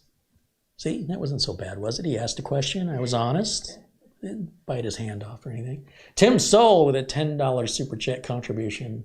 Thank you, Tim. Hey, if you think I just hang out like this, you think more Super Chats will come in?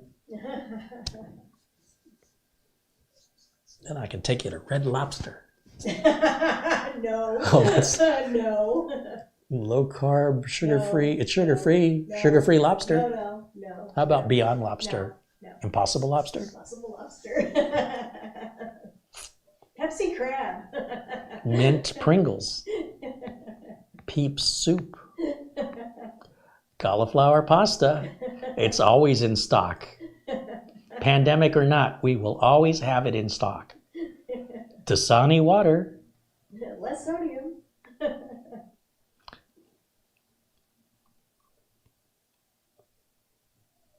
don't know what we're going to do. What's for dinner? I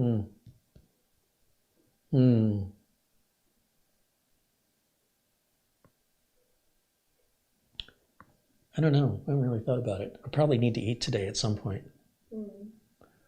Beef jerky and Doritos? Gross. More for me.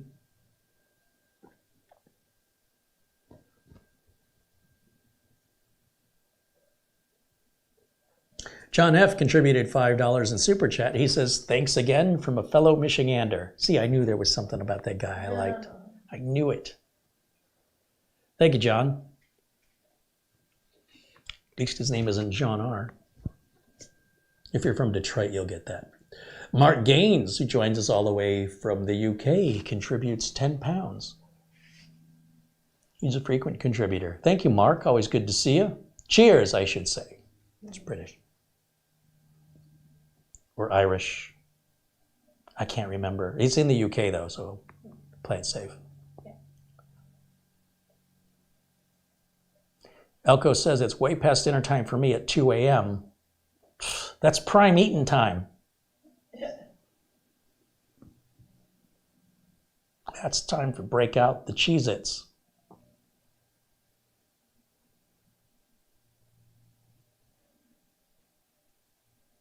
Yeah, midnight snack. That's what I mean, yeah.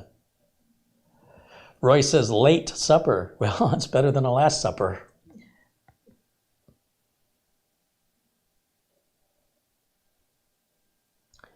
So the links, getting back to the subject, the links on the video, you'll see one is sold out, but they'll probably get more in. And then there's another version. So remember I said I had about 20 of these to do. You can't write a script because they're mostly different. I just want to give you an example before I go, because it just occurred to me, the other one that arrived today kind of looks the same and it kind of looks different. So I'll give you an idea of the difference between them. As a reminder, here's what this one looks like. And here's what this other one looks like. Very similar, slightly different face, a lot of the same ports. This one is also all DisplayPort. Like I said, this is a changeable port. I've seen where these are HDMI on some models. And you notice this one doesn't have this up here. This one doesn't have a screw. Instead, it's got this latch. Again, it's a business machine. So you slide the latch like that, and then you can slide the cover off exactly the same way, say moving it forward and lifting it off. Oh, this has a mechanical drive in it. That's got to go. I didn't realize that when I ordered. Well, maybe I did. So you got to pay attention to the details in the eBay listing. Clearly, I wasn't paying attention because that means I have to switch this out. This, first of all, isn't secured at all. I don't see any screw. Oh, yeah, there's no screws in this. That's not good. Remember I mentioned Toshiba drives and how slow they are? This is one of them. So the good news is it's bigger, right? 200, well, no, it's the same size as the other one. A lot of these are coming with 128 gigs, but that one has 250. So this is the same size, but it's going to be like 80 megabytes a second. This is really, really slow. And I cannot secure a drive in here without the screws. So the good news is if it's a solid state drive, it doesn't need to be secured. It can bounce around, it won't hurt anything. But I really do like to do things right. So I'll scour eBay to find the screws. Somebody's probably got them. Is there RAM in this thing? I mean, how much did they take me to the cleaners on this one? Oh, there's no RAM in it at all. I think I screwed up when I ordered this because now I got to put RAM. Oh, no. There's a RAM module. I stand corrected. It's right there. I think I'm seeing things. Oh, I know what I was thinking. I can put a little, I've got a couple spare wireless M.2s. I don't know that it's called M.2, but you know, the little wireless cards. And then I can put a SATA SSD in there. I've got a few SATA SSDs nobody wants. I think that'll solve my problem. And the screw for the SSD is in there. We'll be okay. That must be what I was thinking. I can't remember. I ordered so many of these from so many different sellers. This one is a one-off. And again, that's why a script isn't going to work for me. So the difference between the G1, the G2, and the G3. Also, the power consumption might be different. Is this 35? How many watts does this say it has? Or is it going to take? 35 watts as well. That's the EliteDesk 800 G3 Mini. Yep. USB ports are not blue on the back, so I wonder if they're not USB 3. What CPU does this have? I don't even know. They should all be 6500. And you'll see it says it was designed for Windows 8. So that's more labor, more time, just so I can give it away. Who says I don't care? Who says I'm mean? Come on, guys. Nobody said that, but you know, beside the point. Check your phone, you missed my contribution. Oh, shame on me, I have not checked my phone, except when it beeped. I didn't check it.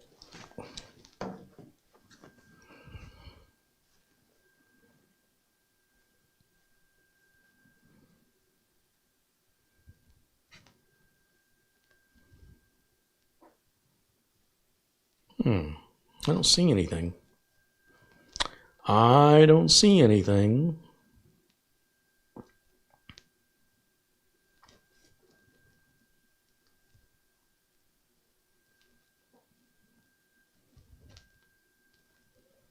No, if you've sent me anything, I never got it.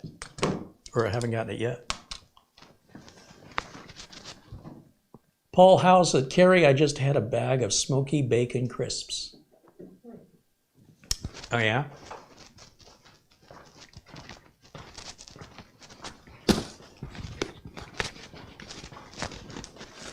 Me too. Smoky bacon crisps. I'm sorry, I don't have enough to share. This is just barely enough. Look at these little tiny British bags. In America, that bag would be like measured in gallons. My precious. I think Lay's potato chips is Walker in England. I think it's the same company. So how come they don't offer this flavor in America?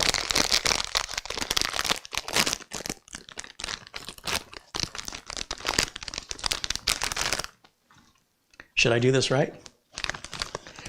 Welcome to Report of the Week. No.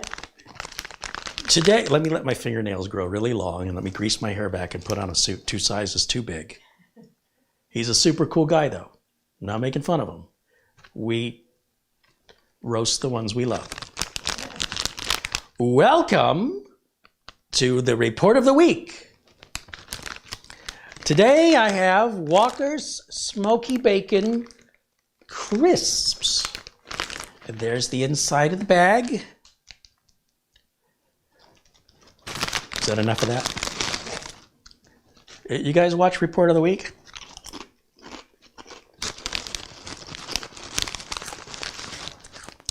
Guy's a genius. I love that guy. I think the microphone can really make this ASMR out of this crunch. That sound you're hearing happens all the time. All throughout the house. I wonder where Carey is. Oh, those are good. Oh, I need to change my pants. They're that good. Oh, thanks, Patrick. Welcome to Report of the Week Food Review. Pretty good. I got to look contemplative when I do this, like I've never had food before. What do you call this? A crisp?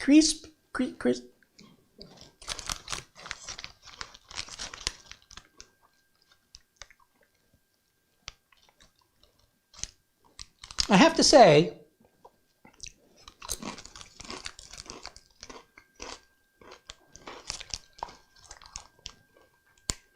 it's the best chip that ever existed. And Americans have no idea what they're missing. I may give up my citizenship and move to England just so I can have these every day. Or order them on Amazon.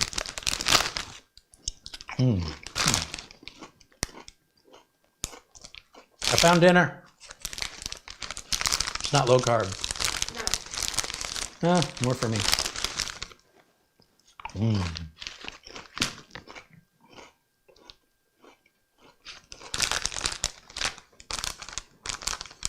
You want me to wrap it up? Yes. That's rude. Mark Leibowitz says, Carey, one thing you won't get in England is too hot. You believe that? I believe it, yeah. I don't know. I've been out in 40-degree weather, and I'm like, we don't need a jacket.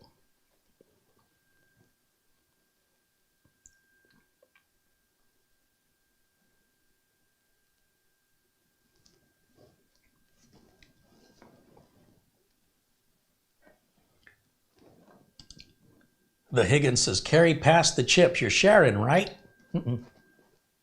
No. No, he'll growl at you. It's a good way to lose a finger. Yeah.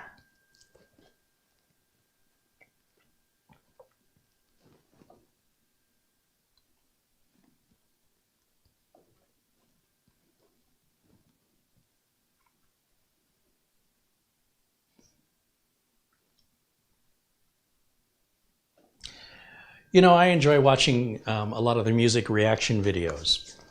Camera Girl doesn't like that. But I enjoy seeing people listening to music for the very first time and seeing how they react. It reminds me of how I responded the very first time I heard some of these like 80s hits. Some of them are fake, but you can tell when they're sincere or when they're not paying attention. And there's a guy now who's probably about my age, and he reviews the reviewers reviewing, or sorry, he's reacting to the reactors reacting to the music. I hope it's all negative. Some of it is.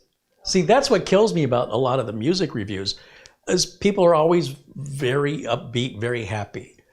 Take a guy like Mr. Video. Mr. Video is fantastic. I love this guy. He's a real entertainer. You have other people that just put the headphones on and they go, it's boring. And some of this music is very powerful and they're not emotionally responding, so they're not really listening. And anyway, so this guy, what's this guy called? I gotta find him because I want to give him a shout out. He's got a smaller channel and deserves more views. Show him a little love. So he's reacting to the people reacting to videos. It's pretty hilarious. Let's see if I type in YouTube, reacting to reactor to reacting. It's like reacting with a 3, like reacting cubed. I can't remember what his name is. His channel name. I just stumbled on it last night, and the guy's very passionate. That's what I dig. That's my jam. Reacting, maybe I just put a 3 after the word reacting. Nope, nope, nope. All right, well, this guy loves level 42. So if I type in, this guy is like obsessed. You know how Mitch is with Toto? That's what this guy is with level 42.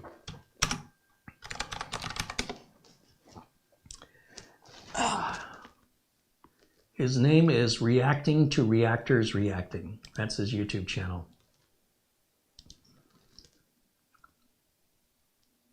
Reacting to Reactors Reacting. He's got fewer than 3,000 subscribers. Hey, look, if you grew up with this music in the 80s, there's a lot of that. And he's pretty critical of some of the reactors not really appreciating the music, not getting it. I like that. I like that honesty. So I know, what a shock. I wouldn't expect it that I like things that are authentic and genuine. But yeah, I wish I'd have found him sooner. I enjoy seeing somebody that passionate. Like, he was so tickled that, what's his face? There's a Pulse 880 Radio, is it? Is that the guy's name?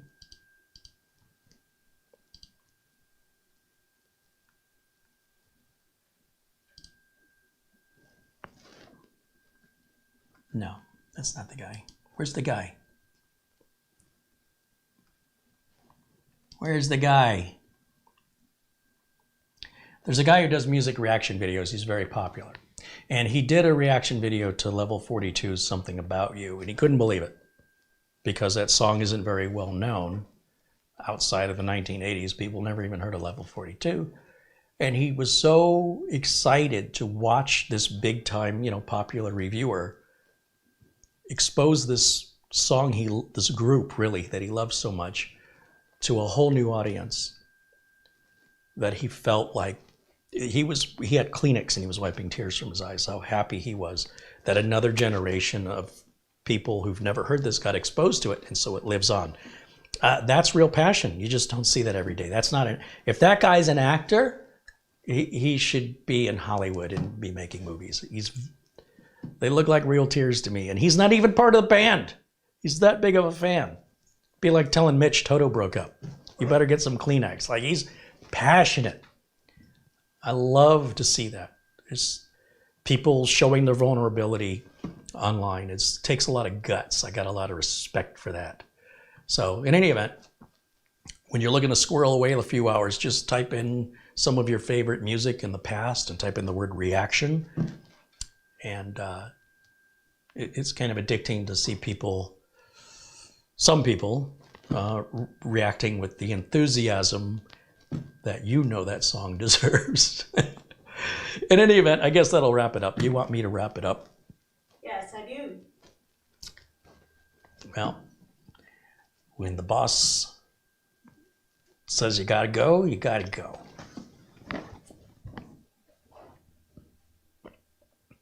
J-Dog says, I love Mr. Video. Mr. Video was watching the Gorillaz song Dare, D-A-R-E. Hilarious. He did Fleetwood Mac, the song Dreams. And as soon as the song starts, it's, he's got headphones on. You can hear the acoustics. They're really ethereal. And he stops and he goes, look at my arm. Because he's got goosebumps. He goes, I've become a pickle. I'm a pickle. Yeah, when you're seeing somebody get goosebumps from a song that doesn't give me goosebumps anymore, but I remember it used to, that's really heartwarming. Mark Gaines contributes again 10 pounds. So yeah, I told you if I stayed on longer. I am tech busker. I'm gonna have a little hat, play a little guitar. I think that's called a ukulele. Mark says or asks, Carey, Walker's does 45-gram bags. Hold on, wait a minute. I'm going to do the math here. We don't do anything in grams unless it's illegal drugs. So I've been told. This is 32.5 grams. So an additional, what size did he say? 45 is 10.25 more grams, which is approximately 1/3 of this bag. So the bag will be that much, really? Come on, Mark. He doesn't know American sizes. I need a bag. By the way, this isn't family size. This is a standard American bag of chips. How many grams is this? British, American. Single serving? Single serving, well, maybe. This is 9 ounces. This is 255.1 grams. I need, let's see, 32.5 divided by 255. 30, 60, 90, 120, 150, 180, 210, 240. I need 8 bags of these to equal 1 bag of these. It's so much waste to the landfill. You know, Britain doesn't seem to care about the environment. That's all I'm saying. And the British are going, what is roulette? Roulette is a mixture of chips that are traditional nacho cheese flavored Doritos combined with spicy nacho cheese flavored Doritos combined with extra spicy nacho cheese flavored Doritos, all mixed up in the bag, so it's a bit of roulette. Some chips are hot, some chips are not. Why'd you get Doritos as a sponsor? I probably owe them money though.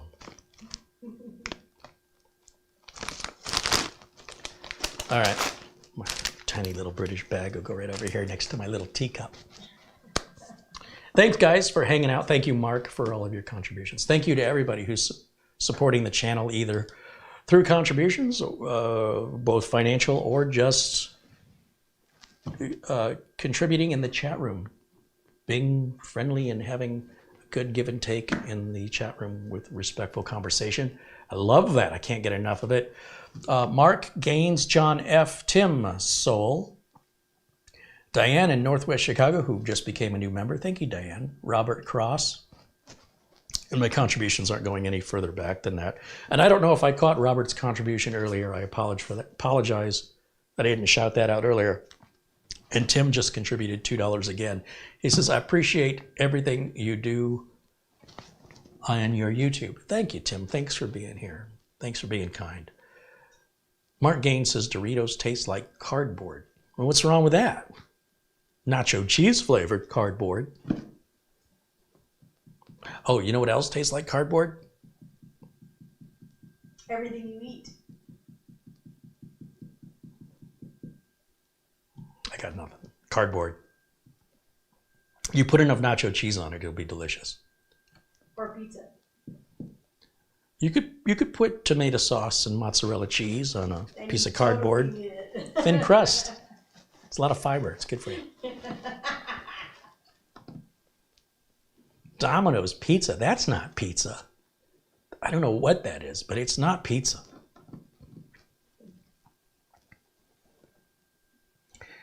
The Higgins says Doritos Roulette are chips that fell on the floor with other flavors and they were too lazy to separate them out. I would pay extra for that. Sarge Tech says Doritos with ranch dressing is good. Ugh, not a fan. You can, if I'm not there, you start without me. Christopher Raybone says, another great stream, Carey. See, that guy gets it. Christopher gets it. Thank you, Christopher. Kenny Whidden said, wheat bread tastes like cardboard. Yeah, I don't know. I've had wheat bread that tasted exactly like white bread. I couldn't tell it apart. You ever go to Outback Steakhouse and they give you that like wheat honey? Oh, you don't eat that. It's delicious. I've had some rye bread that was pretty tough, but still delicious. I don't know. I guess I like cardboard. Maybe that's what it just is. Yeah.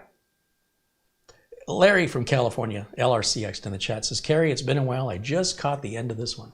Hey, well, you have plenty to watch. This is my second live stream today. There's about 5 hours of video for you to catch up on. So there'll be a test later, and I expect you're going to pass. Thanks for hanging in. Thanks for stopping by. I will see you all again very, very soon. Tomorrow, as a matter of fact, at 1 o'clock Pacific time, Mitch Morrison will join me. We'll put Camera Girl to work. We're going to build the 13900KS. Watch me waste my money. I hope you'll join me as we put together a system that guzzles power like in 1960s muscle car. Like gas isn't, there's just, it's a resource. What's the word?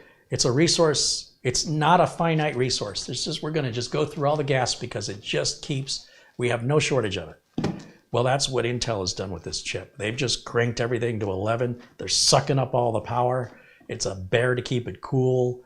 I'm probably going to see my power meter spin when I turn it on, but it's fast, just like an old school muscle car. It'll put your foot to the floor. You can watch your gas gauge drop, but it's fast. Yeah, pretty stupid build, but that's what I'm going to do tomorrow because I want the views. And the awesome thumbnail. And I have an excuse to put Camera Girl to work for some amazing close-ups. Garfield Rupe with $2 contributed. Thank you to Garfield. That's going to wrap it up for me for today. Thank you so much for watching. Thank you for participating. Thanks for your contributions. Thanks to my members, my friends in blue. Hey, there's Mitchell Morrison in the chat room saying he will be here. I hope so. It's a hard show to do with Mitchell Morrison if he's not here, unless we have like a cardboard cutout. Hi, I'm Mitch Morrison. I like Toto. Does that sound like him? No. I also need some stilts. And then Mitch will be like, and be more attractive. What I hear that comedian say, I was going to tell that joke. That comedian, Brian Kiley. Pretty funny guy. YouTube, Brian Kiley, K-I-L-E-Y. Look up Dry Bar. Funny YouTube channel. One of the jokes is a friend of mine is atheist. He says, I don't know what his religion is, but he's, his friend says, how can you believe in God? His atheist friend says, how do you believe in God if you can't see him? How do you know he exists? And he says, well, I know Home Depot employees exist. I never see them either.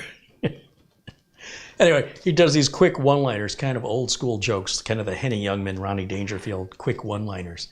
His name is Brian Kiley, and he's been around 30 plus years doing comedy on David Letterman and all the talk shows back in the 90s and early 2000s. And he's got a special now available at Dry Bar. I should get paid for this, but he's genuinely funny, and you should check it out if you enjoy funny. And if you don't enjoy funny, then I don't know what to tell you. Can't help you. That's going to wrap it up. Thanks for watching. See you tomorrow, 1 o'clock, live, 1 p.m. Pacific. That's 4 p.m. Eastern. I hope you'll join us then. Until then, bye for now. Don't touch my chips. Not kidding. It's not funny. Don't touch my chips. I don't want them. Good. Don't touch my chips.